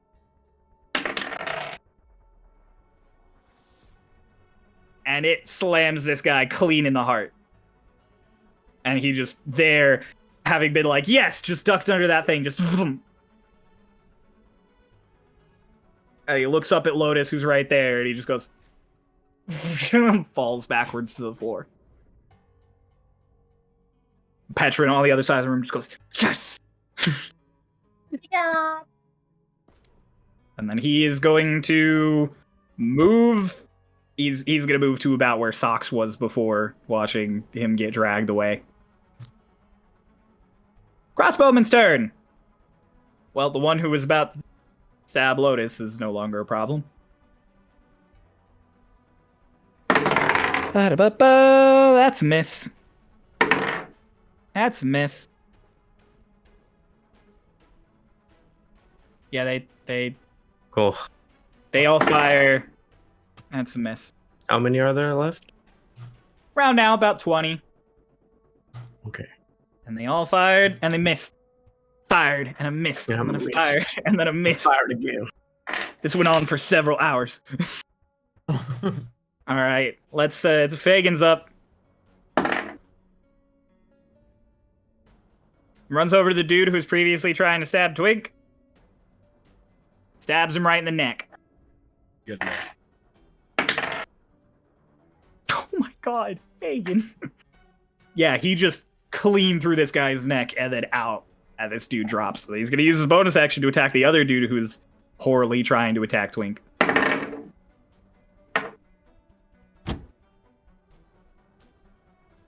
Yeah, he... What is Fagin on? He Like kills level this man. 12. Level He's on, like, 15. level 12, yeah. Yeah, he kills this man. Level Like, 15. He not cuts the even dude's once. throat out, and then the other dude, as he turns, stabs him in straight through the chest, and just drops him.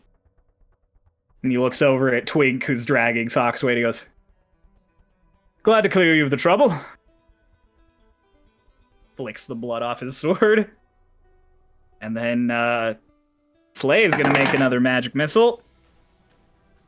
I don't know why I rolled that one. It's not a ranged attack, it hits always. So he makes another magic missile attack at the same ones he had magic missiled, except the one who is now dead because he got a crossbow bolt to the heart. And it hits for max damage again. Hooray! These guys are awesome. Hell yeah. Not as awesome as me, though. Still have the highest kill count. You do still have the highest kill count currently. Has the Plus a highest werewolf. KD. Plus a werewolf. Plus a werewolf. Did I Yeah, get a kill streak yet? I think it's more 20. magic. Tactical nuke! Yeah. Kill tech. Yeah, so no, six more people just get rammed into by magic missiles. The assaulting group is starting to look a little worse for the wear, and despite the fact that they are now less than half of them remaining. And we're gonna go back to the top of the round for Lorelei, who has now picked up a knife and then uses her bonus action to pick another knife off up another corpse because there are many dead people now, and she is gonna then use her action to throw one. That hits. She throws her knife and sort of cross the room from where she is around the 10 and 11 towards the 1 and the 2. And so Lotus, you watch as a knife goes flying past you and Dolus and just nails one of these guys in the chest. He's still up, but he's got a knife in his chest now. And Socks, it's your turn. Gonna go and make a death saving throw. And that's a 11. That's a save. success. That's a That's a save. save. Oh god, I forget that it's a 10 DC. I'm just like, I'm gonna die. I'm gonna die. All right, Lotus, you're up. I want to wheel around and I want to make a sprint towards the dude that got stabbed in the chest by Lorelei. Okay. I'm gonna jump up and I'm gonna land my foot against the Against the knife. and push it in Oh! with my weight. Hell yes. I'm gonna do two Hell things here. yeah. Number one, the dex check for if you can land the kick right in the right spot. Can it be an acrobatics check? It can be an acrobatics check. Yeah. An acrobatics check. It's an axe kick Braddock's check. It's a 14. It's a 14. I'll say that you can successfully axe kick this knife. So now make an unarmed strike, and then I'll add some extra damage to it because you're hitting a knife into a dude. Like the damage or the hit? The damage. Let's say you hit Oh. already with your fun little flip. That is 6. Yeah, as that comes down, not only does your feet drive some force into him, but it physically rotates and like levers the knife in his chest. And you hear some bones crack and some things break as the knife kind of goes cartwheeling out. And this man has just a huge rip in the side of his like rib cage where you just axe kicked that knife through all of them, and he just goes, ah. And he falls down dead next to the other dude who took the crossbow bolt. Hell yeah. You have 3-point land, and I'm gonna wheel around. Where's Sodden? However you pronounce Sodden, his he's name. in the middle of the group with all the other representatives. Kill Sodden. Here we go, boys. Thumbs up to Sodden. What? Who's the closest crossbowman to him? To him, there would be one around 1 o'clock close to him. So he's around the 1 o'clock. Okay, He's around the 1 o'clock. I'm gonna run over. Would I have enough movement? You would have enough movement. Is he looking at the crossbowman? Sodden, yeah. Then just out of nowhere, flurry of blows. Okay. Beat the Off shit the out top of this rope, man. Let's the go. RKO out of no.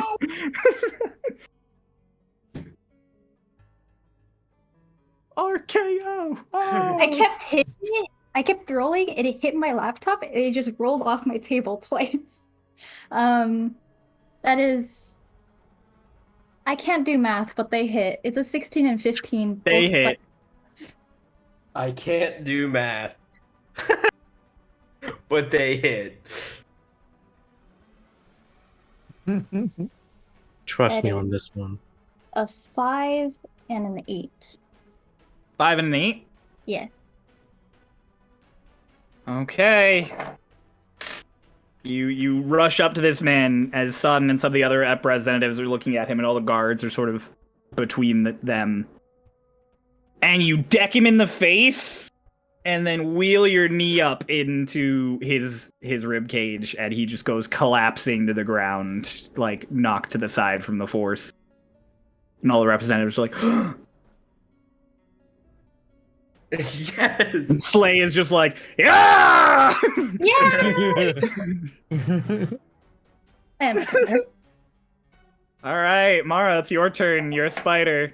All right, let's jump on another dude. There would not be anyone near you, but if Huh? you use all of your movement to get around towards 4 o'clock, where the last like 18 of these people are, you can make it to one of them. I'll do that. Yeah, so you rush past Matthias and Fagin, clean past all the representatives, this spider just scuttling on the floor, and this one dude with his knife out is just like, ah, ah, ah, ah! Take a bite attack.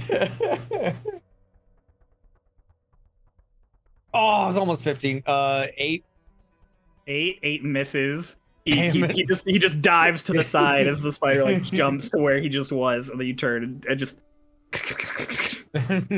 Sure. All right, Twink, you're up.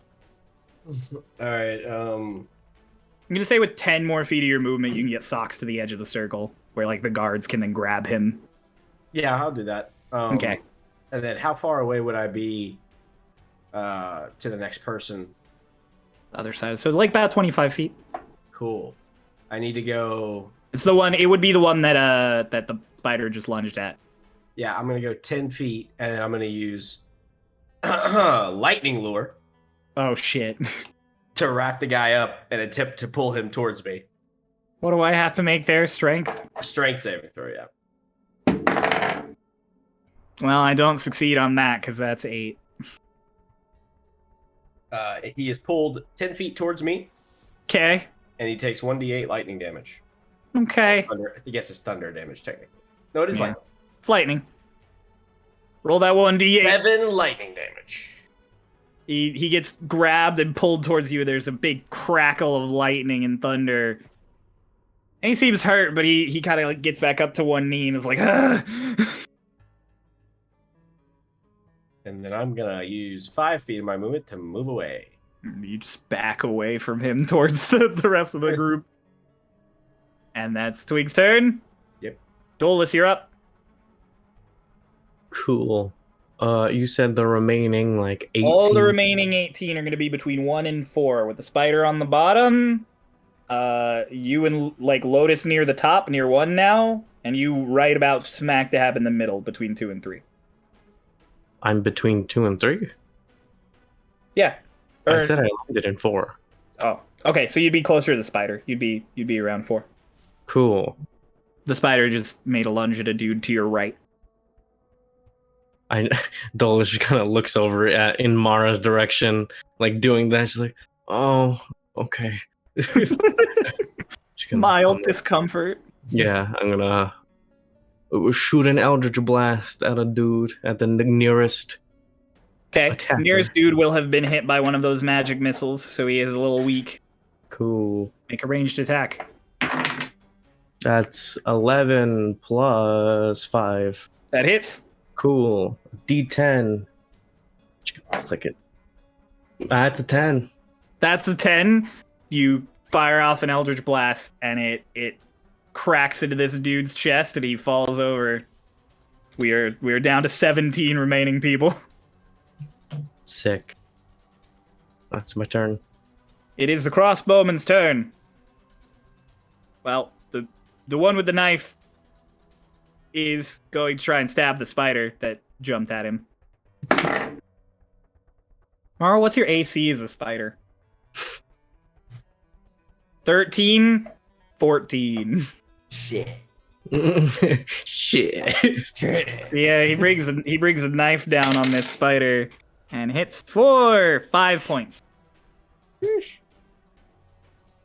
Drives it right into your abdomen and gives a little tug. Angry spider clicks.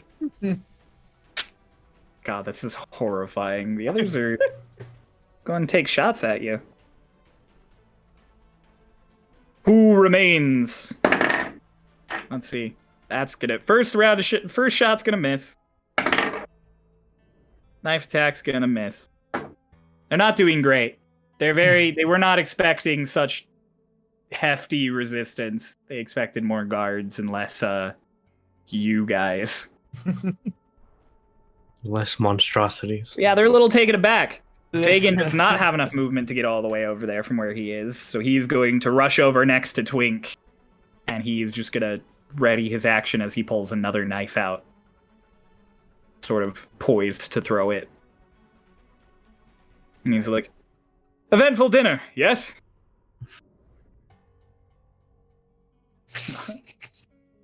Matthias also can't get close enough, so he's going to do similar next to Fagin. But then, yeah, fuck it. Slay's gonna cast another magic missile. Why do I keep rolling that? Let's roll for damage. God. That hits. That hits for pretty hefty damage on each of those people.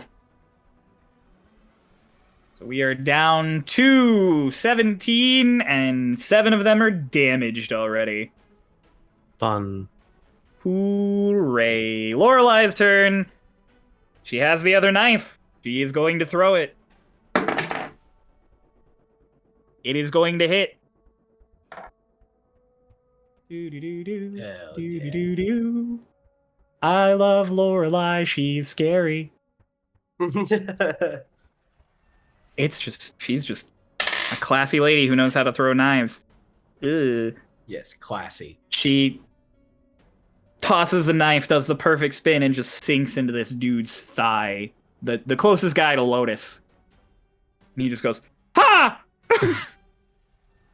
And then she flips him off. And that's Lorelei's turn. Sucks! Do you live? 18. That's another success! Good. It's good. I feel like Okay. I'm not coming out of this alive either way. Lotus, you're up. Guy closest to me has a knife in his thigh. He has a knife in his Okay. thigh. How close is he? About 10 feet away. Second verse. No! Oh, no! Same What as am the I setting up first. to do? Are you gonna axe kick the knife? So, no. Okay. This is I'll gonna walk be weird. over to him. Are his legs spread because he's like, holy shit, there's a knife, there's a Yeah, knife he's in my got leg." he's got kind of a She's gonna good kick him in the stance of dick. like, She's gonna kick him in the dick. I'm gonna kick him in the dick. Yeah. Oh god. The Nut Crusher. That man's fucked. That man's fucked. 16. That hits. Roll for damage. Please tell me Reverse it's axe kick. lethal. I hope it's lethal. Oh my god. Killed a man by 7. getting... 7. It's not lethal. You kick him Oh. really hard in the nuts, and he's just like, ah! Oh, that Like- was supposed to kill you. Okay. Grabs his head and just bashes his head onto her knee. Make another unarmed strike. Big sheesh. Fuck. Cool. 21.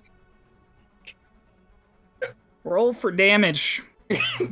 Can you imagine the last thing you hear before you die was, "Oh, that was supposed to kill," as your head gets grabbed?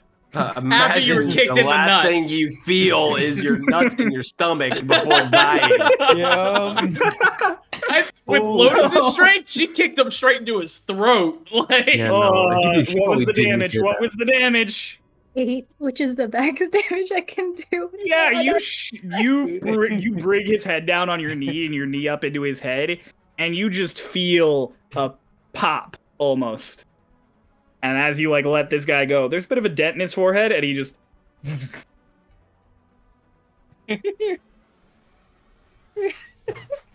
Are the representatives watching? yes, I'm making sure that they're watching. all of them Oh. but Maya, who's terrified. oh. So, yes, yes, the thumbs up, yes. Slay is just like, ah. I feel like I already got Slay's signature. Mara, it's your turn. I'm gonna try to bite the dude that Got stabbed me. lightning lured and stabbed you. Yep. Yep. Oh, and that 20. Ah! Vengeance Oh my god. And he already got lightning lured. What's the minimum that's gonna hit for? Roll 2 d6s. Boom. Oh, it's a fucking 2. Oh, 3. So it's like. So that's 7 total. Did I get the poison? He got the poison.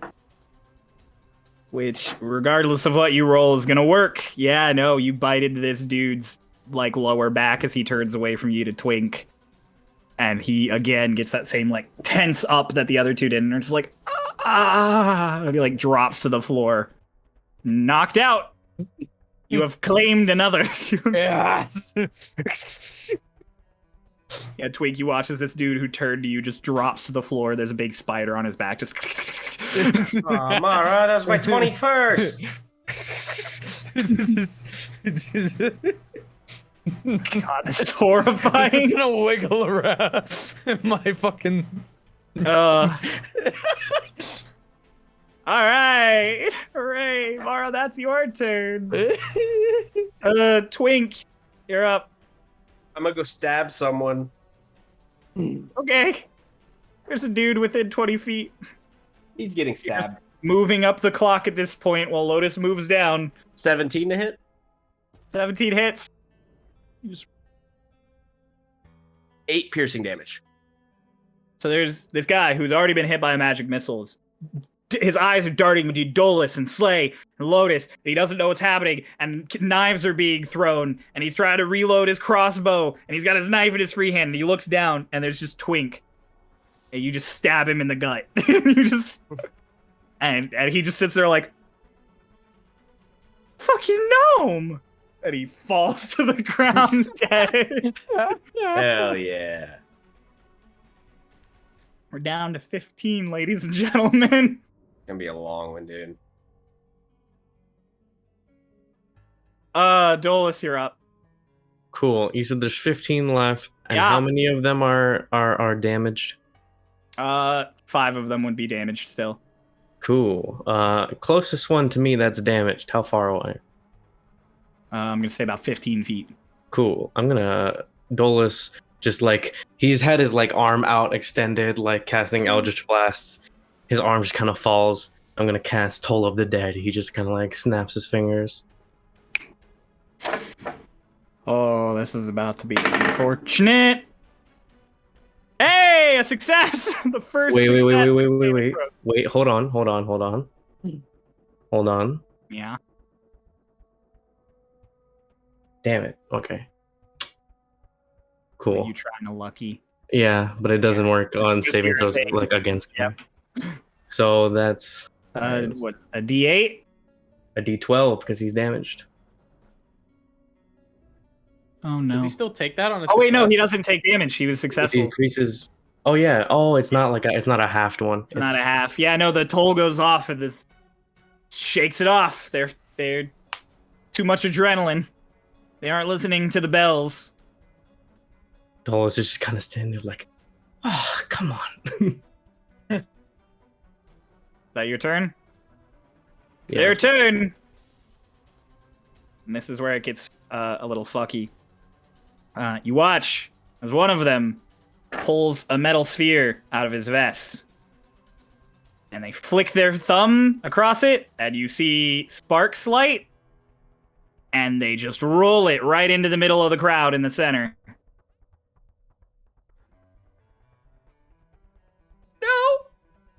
So who's going to be within range of this? Dolus, you're going to be within range of this. Sick. Wink will not be. Lotus will not be. Lorelei will, and all of the representatives will. Does that Cool. count? Mara Oh, be? and Sox. Sox is within range of this. He's in the crowd. Is Mara in range? That's an auto hit then. Mara is not within range. Yeah, it is. Okay. And yep. So that is Lorelei saves hers. Maya saves hers. Ooh. A lot of the other representatives don't save theirs. And Slay does not save his. Dolus, I need you to make a dexterity saving throw. Okay. DC 12. DC. Wait, did Socks succeed twice, or? Yeah. Socks has succeeded twice, Mm-hmm. and this is. Okay, that was a 2. I'm gonna use a lucky point. Okay. That is 18. 18. Yep. 18 is a 16 success. plus 2. You sort of duck to the side upon hearing this fuse burning and seeing Lorelei do the same thing on the other side. You feel it probably best to just follow suit as a bomb goes off in the middle of the representatives. And everyone except for Maya, Lorelei, and Dolus is going to take 3d6s of fire damage. Yeah. Oh, thank God. What happens to me Ooh. on that? I don't know what happens. That would be one fail. Because you take Well, Okay. he takes the same damage too, and if it's over his hit points, he dies immediately. Yep. But I don't think I can physically roll that high with 3d6. Okay. Yeah, no. That's 12 points of damage to everybody in that radius, except the I'm three okay. who saved. Yeah, so Fox gets one fail. All of the representatives get sort of blown to the side as this fireball goes off. And Dolus, you're good. Lorelei is good. Maya dove to the floor just in time. So I didn't take any damage? You did not take any damage. Cool.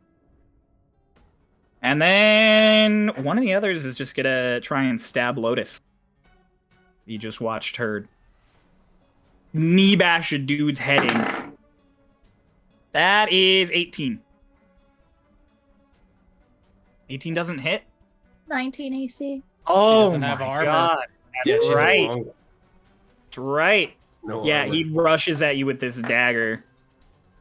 And you just kind of step to the side. And he's very surprised at how quick you are for being so small. And he's just like, what the? He turns it around that he's like ready to fight you. There's no one else who's really within stabbing range, and they are all reloading. So Slay is going to cast another magic missile. Rolled the wrong dice again. Come here. Oof.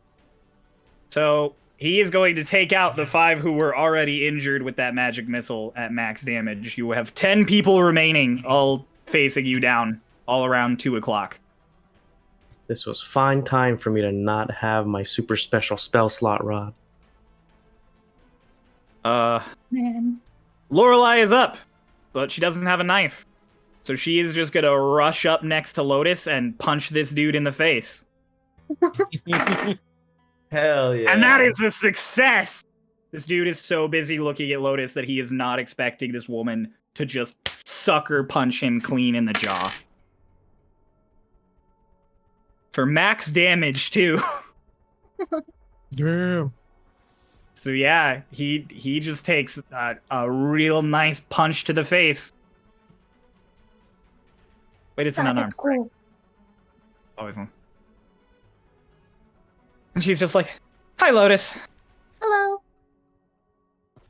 see Socks." something cool? Don't fuck Well, me here. Yeah. Please, don't fuck me here, Dice. God. Is a 10 a success? 10's a success. Oh, fuck. Sock stabilizes. Socks stabilizes. Oh, my God. Amazing that a Ah! bomb was what made you stabilize. The bomb going off 8 feet away from It you. started his heart again. All right, Lotus, you're up. Ah! Lorelei's just like, Uh, yeah, sure. And Lotus takes one step back, and then she does a butterfly kick to this dude. Okay, make it unarmed. 13. Or make a melee attack. I should say 13. Yes. 13 hits. Roll for damage. That is 5 damage. 5 damage. Yeah, This guy's looking pretty fucking hurt. And when her other leg comes up as well, she's going to use her talons to scratch the dude. All right, make another attack. 14. That hits. That is 7 damage. Yeah, you killed this man. I feel bad for these guys. So brutal. All right. Mara, you're up. Unless Lotus wants to do anything else. Nope, I didn't think so. Mara, you gonna bite again? I'm gonna bite another one. Run to the closest dude and bite him. I love that you're all fighting with magic and weapons, and there's just a spider running around. I got a 4. You go to bite this man, and your fangs just dig into the clothes and miss skin entirely, and you're just like, ah! Damn it. I'll jump onto the wall again. Okay, yeah, you can use the last of your movement to get 10 feet up the wall. You're now on the opposite wall from the previous wall you were on. All right, and then Twink, it's your turn, but as your turn begins, you hear a voice, a very, very familiar voice in your head.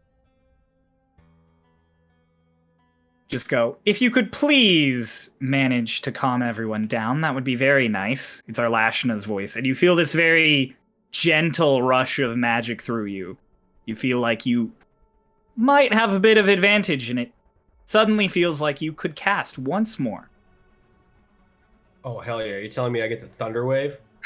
You want Is to? that what you're telling me right now? Get a slap How back. many people can I catch in that Thunder Wave? There is a solid cluster of 8 people Hell all yes. around 2. Give me that shit. I'm gonna go like dive bombing in on them. It's the fucking, he got the kill streak nuke. He really got the tactical nuke. You run into this group of people, and then there's a pulse of thunderous energy around you. As they're all gonna take maximum damage from it. Fuck yeah, they are. That's gonna be. Oh, that's actually good. That's a 10 thunder damage. 10 thunder damage. All the ones who were already injured by that magic missile, so 6 of those 8, drop to the floor dead. 2 of them are really fucked up, and there's one dude who has not been hit by magic and was out of the thunder wave, and those are the 3 remaining people. Wait, could you repeat the 3 remaining people again, their descriptions? 2 that are fucked up on the floor, Uh-huh. standing up now after getting thunder waved. Yeah. And then 1 dude who was just outside the radius of Thunderwave, like between Twink and Lotus, and is fine currently. He hasn't been hit at all? Hasn't been hit at all. And what's their names? You don't know. You'll have to ask. It's too late for that. What are their social security numbers? Yeah. Dolus, it's your turn. Cool. Dolus is just he's kind of getting annoyed because like he keeps missing everything he's doing. Gonna start walking. Dolus is just walking over towards the group of people. And I'm gonna cast another Toll of the Dead on one of the guys on the ground. He fails. Cool. So this dude is just struggling to stand up after that thunder wave, and then his face goes pale as he hears the doom, and his hands kind of start to gray, and he looks so tired, and then he just to the floor dead. Oh, he just dies? Point in even He's getting dead. him to roll. Oh, okay, cool. He's dead. That's my turn. Man, must have had 1 HP left. Yeah. He did. I'm like, you don't have to roll. He's dead. I'm getting ready to pick the D12 on the D&D Beyond thing. I'm like, wait, what? All right, 2 people left. It's their turns. Please fuck me up. Huh? I said, please fuck me up. The guy on the floor, he kind of rolls over and he sees Twink there. Just in the crowd of all the dead people. And he takes his knife and he stabs himself in the chest. It's a better way to go out. And he dies. He just stabs himself in the chest, and Twink, you watch as this dude is just looking at you and just... Counting that one. That's So fair. there's just one guy. The last dude kind of just, like, backs away. And he reaches into his pocket, and he pulls out another bomb.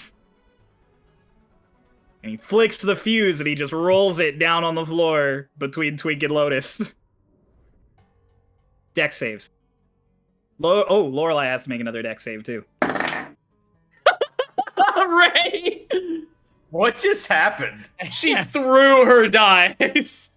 Like, just absolutely slipped out of her hand. Oh Only my rolled god. 12. 12? Oh boy, 12 is the save. You're good. Oh, thank God. I'm good. 16. You're good. I Lorelei's said, not like, good. oh, I have +2, no. Mm. So we're gonna say on this one, Lotus makes a dive to the floor, and Lorelei turns around and kind of like drops to her knees between the bomb and Lotus, and she's gonna take the 3d6s. And Twink just kind of like ducks. Just pulls the body up. Pulls one of the dead bodies up. He's just like, oh shit. God. Wow. Yeah, Lorelei takes a solid amount of fire right to the back. And it kind of like cringes there in front of Lotus. It's just like, ow! Fuck! And then that dude's gonna use all of his movement to sprint right for the kitchen door. You laughing at the cat? Anybody else just see the cat? Lacey fell out of the window.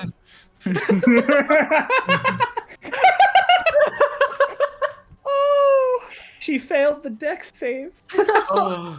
Oh no. Oh my god. Yeah, that dude sprints for the door. He uses all of his movement and almost gets to the door. And we come back to the top of the round, and it's Lorelei's turn. And she's gonna pick up one of the knives of the many dudes who are dead on the floor and throw it at that guy. With reason. And through the pain, she succeeds. Dude takes a knife to the back for about as much damage as you could take from a knife to the back. He kind of stumbles a little, but he's not down.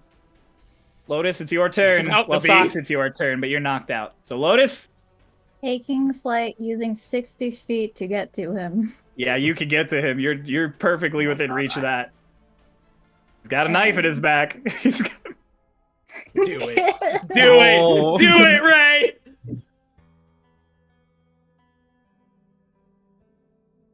Can I flying using the momentum to put my foot against the knife and drive it in deeper into Just him? make it. I'm gonna have you make another dex check. Gonna be a harder one this time. Few nat That's 20. a natural 20. Oh shit! This is a fatality for Mortal Kombat. She's gonna kick clean through him. Yeah.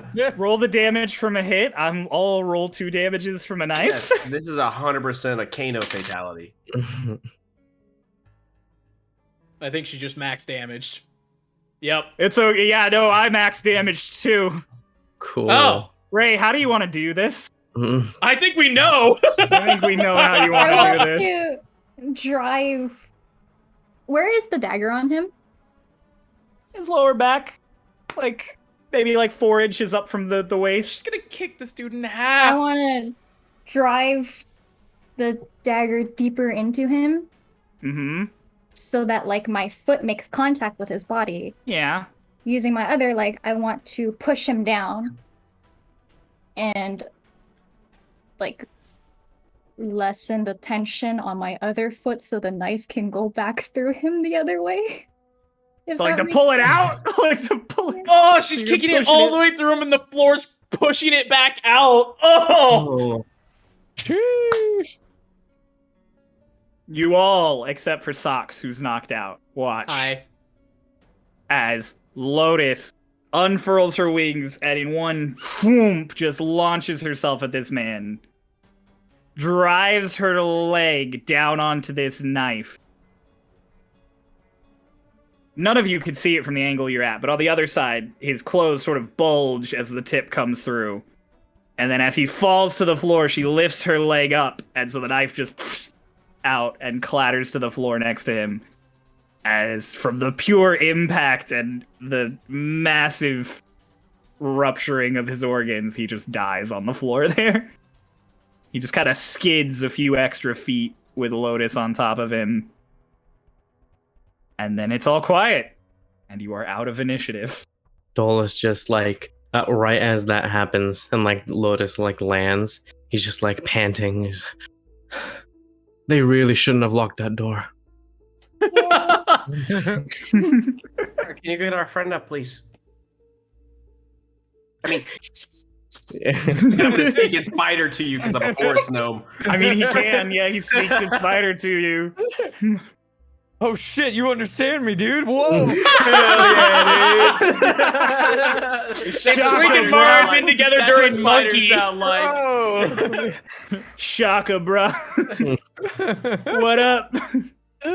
So wait, what did you want me to do? Go get Socrates up. All right, I'll go web him and drag him over. That's not what I meant, but okay, I'm okay with this. I am okay drag with this. him over to you. You are now just spider on top of socks.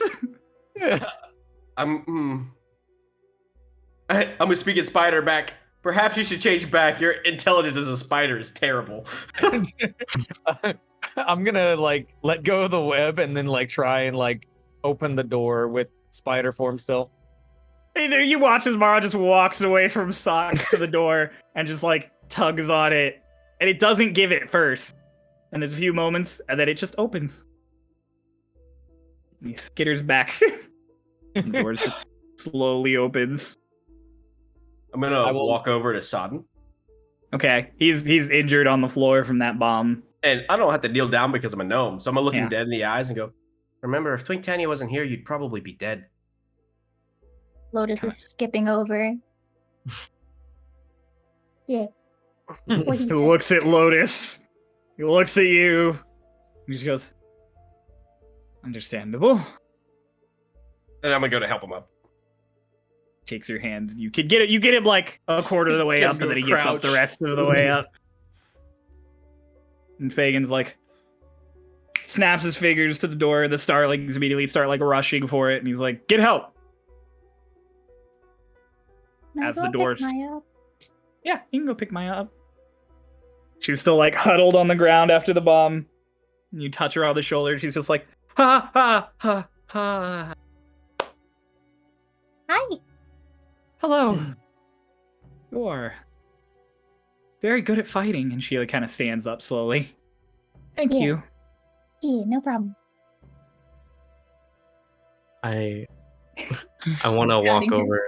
I want to walk over to Fagin or like near him, and I'm just slowly just seems my morning was well timed. Fagin kind of nods and he's like, yes, I actually did not expect that.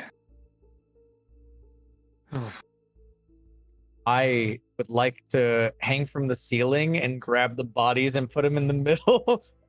From You all watch as this spider climbs up to the ceiling and just drips like webbing down and grabs a body and drags it to the center. I want to take the dagger. That you'd use to. Okay, She is you so can go over and pick it up off the floor. There's lots of daggers. It's completely covered in blood from it. Like the hilt is covered in blood too, because you shoved it into his body. Maybe I'll take another one. I'm gonna go find one that's less bloody. There, however many daggers you want to find, there are I 50 wanna- of them. You could get to. That's fine. That's easy. Is my chair still there? No. Damn Aw. it! Fucking- I'm still passed out on the floor. Yeah, Socks is passed out of the floor. I can't help Now webbed No, up. I know. The Starlings Now he's come back comfy. in about a minute Yeah. with clerics and more guards.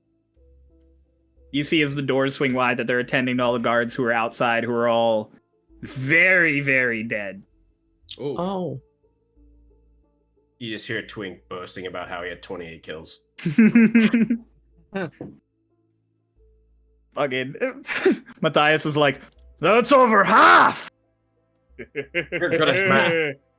You set me on fire. You're welcome. And he goes, but you knew that my kind have burned in the fires of battle before. Yes, that's exactly what I thought when I did it. You're absolutely right. And he like turns down his socks. He's like, so, a werewolf. I don't know what you're talking about. You saw that one turn into a spider. This one just turns into a wolf. They've seen a werewolf before. Yeah, he's a werewolf. It was sweet for a moment. He goes, could have been bad. Keep him on cover. Tight leash, Good. God damn it. Good. Who's going to serve the wine now that they're all dead? Dolus just kind of looks over, like, in disgust, just like, what the fuck? I'll go. Can I address or Yeah. question something real quick? Yeah. Ray, you hit that first one you killed non-lethally, correct? So Oh, we yeah, have no, there's, one there's a few alive. just passed out Okay. dudes that are alive. Okay, Yeah. I just wanted to make sure. All the that ones we... all the ones who got knocked out from the poison aren't dead. It's it's Okay. paralysis. Oh, I thought it So was they're- poison. Yeah, Like if death- you hit like 0 death. hit points from the spider, you are stable, but you just knocked the hell out. Okay. She So made yeah, up no, for you not got them killing the in a first guy. different pile. 5 people who were just knocked out. Okay. She I made just up wanted for to- not killing the first couple of people by brutally murdering all Just other ones. mortal combating the rest of them. So yeah, you all sort of gather your wits about you as Mara literally gathers bodies, setting 5 of them aside with their faces uncovered and the rest in full body bag regalia. Petrick kind of like reloads the crossbow just in case and is like, well, it's a good dinner, everyone. It's a good time. I had fun. He like drops to a seat. And as you all sit there, sort of recovering. Am I awake? No, Okay. you pass the hell out. Okay. As you all sit there recovering, that's where we're gonna end our session today. Cool. That was a Uh-oh. big boy. Yep, that was a long one. That's our That's longest fun. one to date. You had to kill 50 people. Yeah. You had help Yeah. though. 50 people in like 6 rounds. All those men died in under 2 minutes. Under 1 minute. They're welcome. Assassinations. They don't Thank you, stop coming and they everybody. don't stop coming and they don't stop coming. I feel like I don't have the right to do the outro because I was dead for half of that. Thanks for watching! Thanks for Yeah! watching, everyone. Catch We're you back next every Monday. You could also listen to us on podcast. anywhere you get your Bye. Anywhere you get your podcast. Bye.